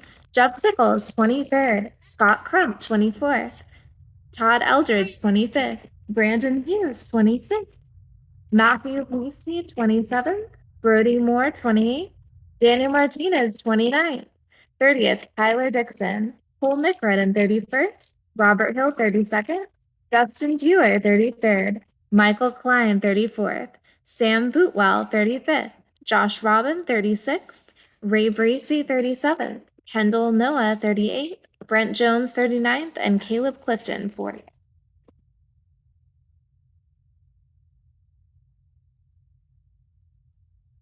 Just a couple more.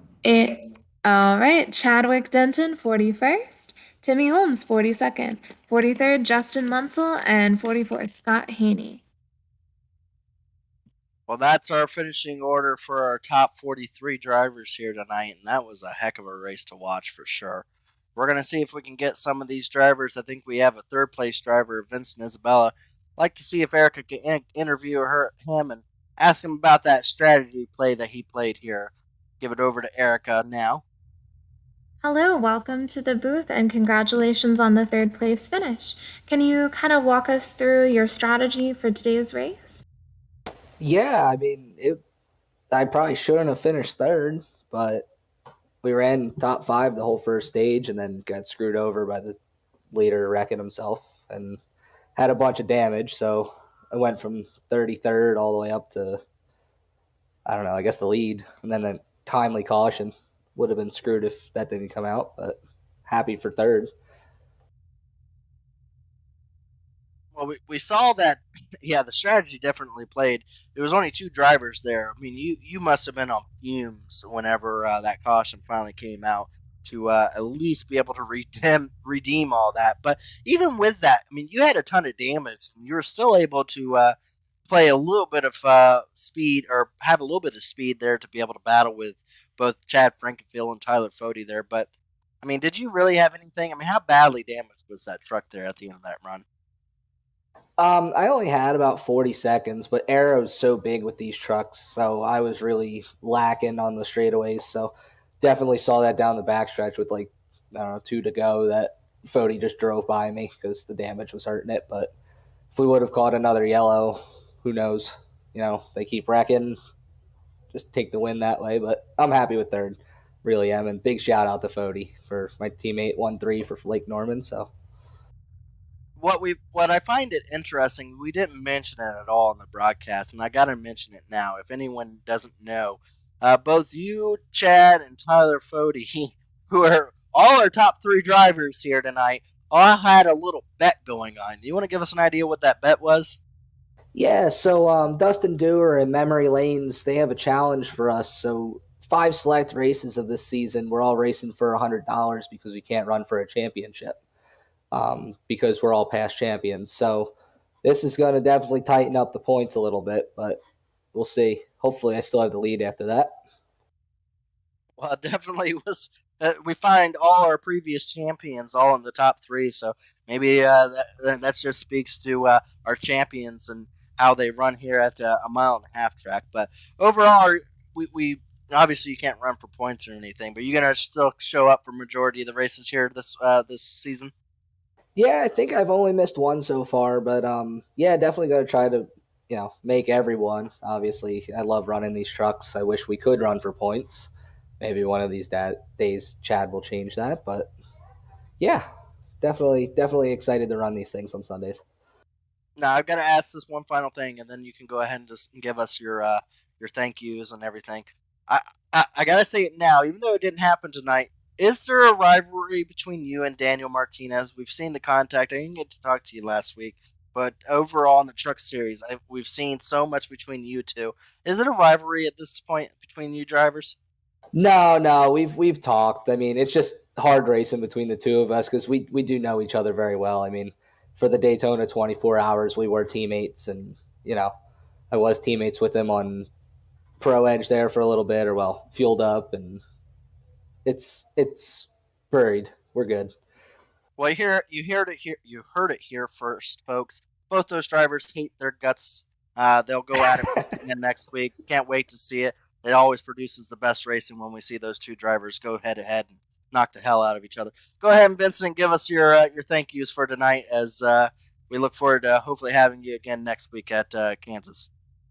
Yeah, definitely a big shout out to Dixon Smoked Meats. Obviously, part of the truck sponsoring the truck series this year, also sponsoring my truck for this Memory Lanes challenge. Mrs. Goodies, Michael Goodman, they all great people, and Home Place Beer Company down in Asheville, North Carolina.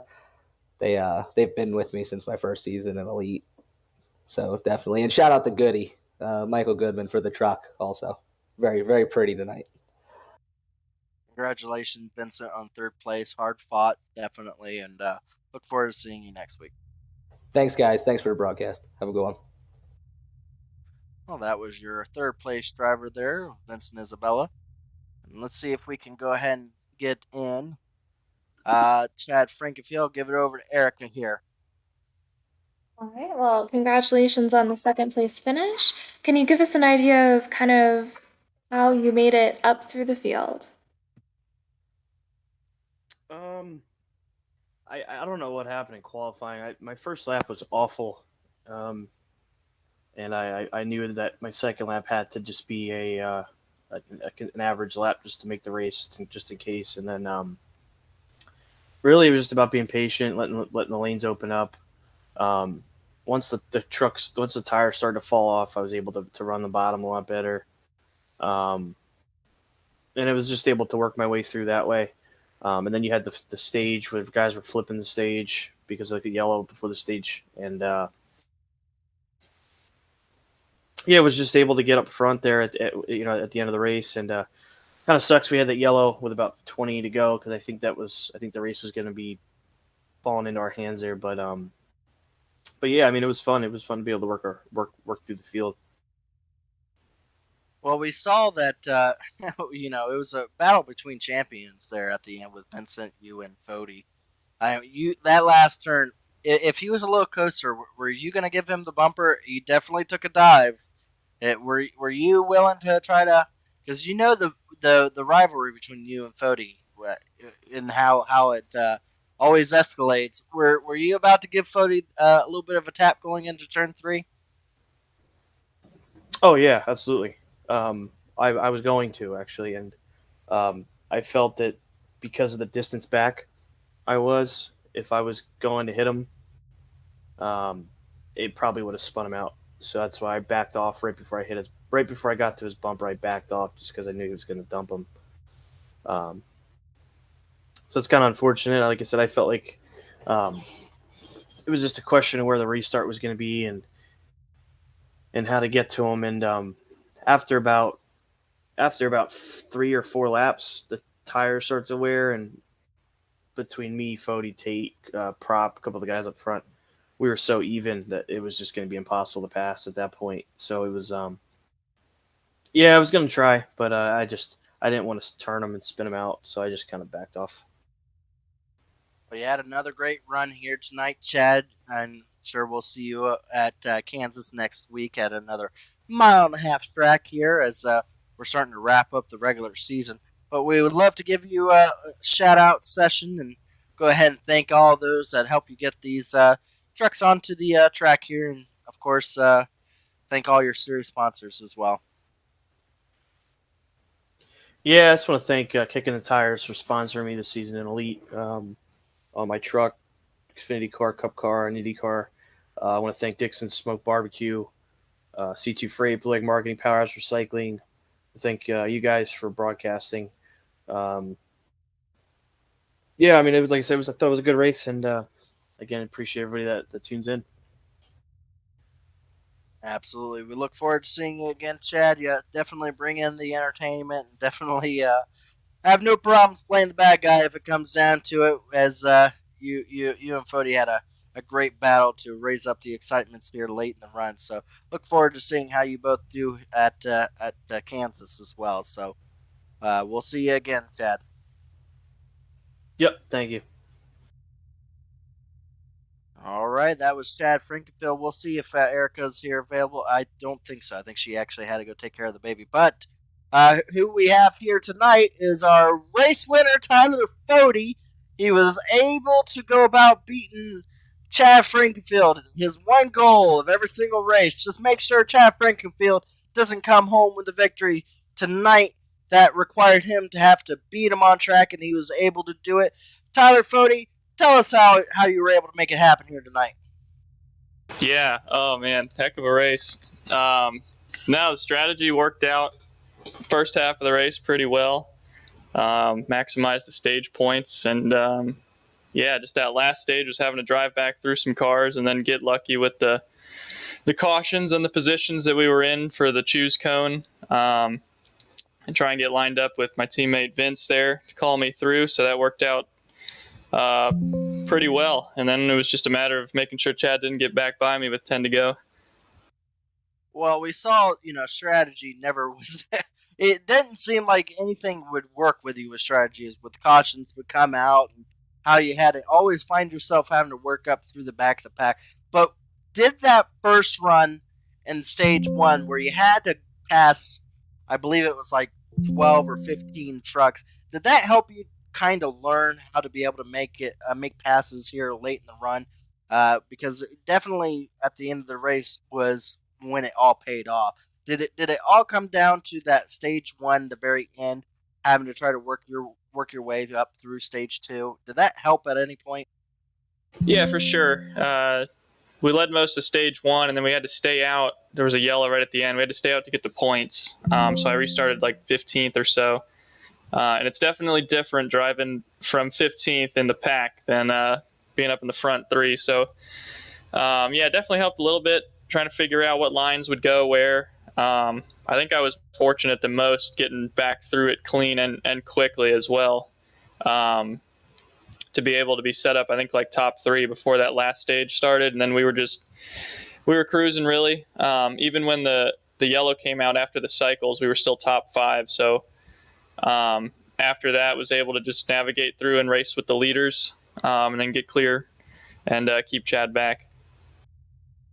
Now, did you have a game plan? Because Chad absolutely ratted himself out when I asked him if he was willing to give you the bump, and That was definitely his strategy, was to bump you going into turn 3 and just kind of missed it there. Did you have a plan if going into turn 3 and you got a bump? Were you going to hook it back right or left and go back into the door if that was going to be the case? I don't know. I have no idea. Chad got pretty close, so I didn't realize in the moment. In the mirror, it didn't seem like I still had like a half truck, but watching the replay back, he got pretty darn close. But no, I don't think he would have been able to hit me hard enough for, even if I did get sideways. I think we were both going to be slowing down. So no, I think we had it locked up either way there heading into 3. All right, but does that open the door if the roles are reversed going into into the next race in Kansas? It's going to be another 1.5 mile track, and we know both of you are going to show up, and both are very strong at 1.5 mile track. Do you think that opens it up? That gives you the green light that he attempted, even though it didn't happen. He attempted for the bump. Are you going to look for the bump next week if it comes down to it, or 2 weeks from now?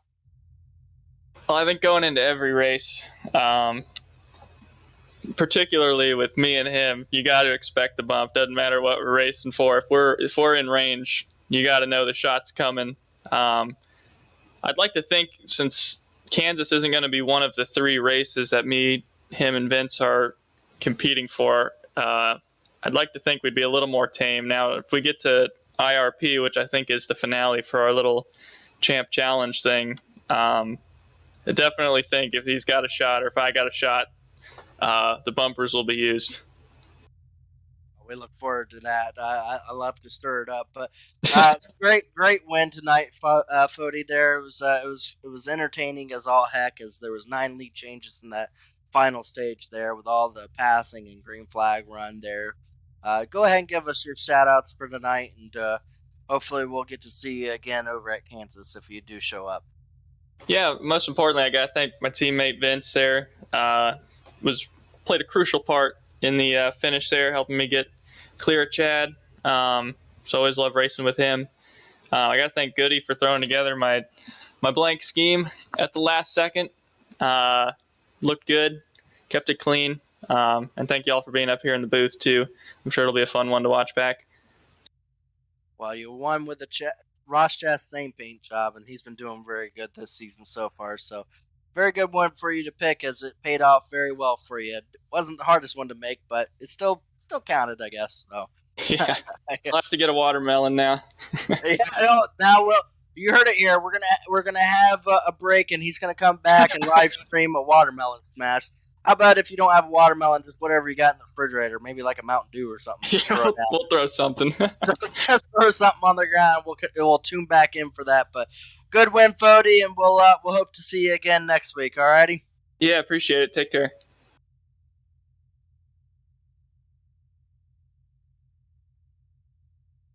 Well, that was Tyler Fody, our race winner there. Look forward to seeing a video of him throwing something on the ground. But other than that, I gotta say, David, I love stirring the pot with these guys, but these truck races have been exciting every time they've gone out there, and I can't wait to see what kind of excitement they bring back. You think I did an all right job trying to throw mud at each one of the drivers? Oh yeah, you baited him. You were an expert bait. You were baiting him there. That was pretty good. God, no! You almost said something else with bait. Yeah, I was almost going to call you a master, but yeah. Yeah, I'm not. Okay, we're going to leave that one alone. Thank you, everybody, for showing up. Are we still on Thank the air? you. Yeah, we're still on the air. Thank you, Memory Lanes, for sure, for allowing us to have this race tonight. Again, Memory Lanes is the heart of Athens, Wisconsin, historic building with a modern-day touch where young and old come together. What truly gives Memory Lane its character, though, is the owner and operator, Randy. Good friends with, I believe that's Dustin Durr, correct? That he's good friends with? Yes. I believe it is. Yeah, Dustin Durr, good friends with the Memory Lanes and Randy there with the bowling alley over at Athens, Wisconsin. So if you're in the area down there, or up there, for me it's up there, go ahead and stop on in and have a bowling alley trip for the night. So other than that, I thank you, David. I thank you, Erica. Tonight was a fun one. A lot of different things happening. But what we have to keep an eye on, we've got 2 races left before the end of the regular season. I can't wait to see how this all shapes up because there was a lot of drivers with a lot of issues tonight, and coming down to the end of this regular season, it's all going to start tightening up, and the drivers are going to get more and more desperate for the wins. So we're gonna have a fun one watching the next 2 races for the regular season. Again, this is Gerald Campbell. We appreciate you coming in with us, and we hope to see you 2 weeks from now, 9 o'clock as always. Thank you, and have yourself a wonderful night. It was a pleasure.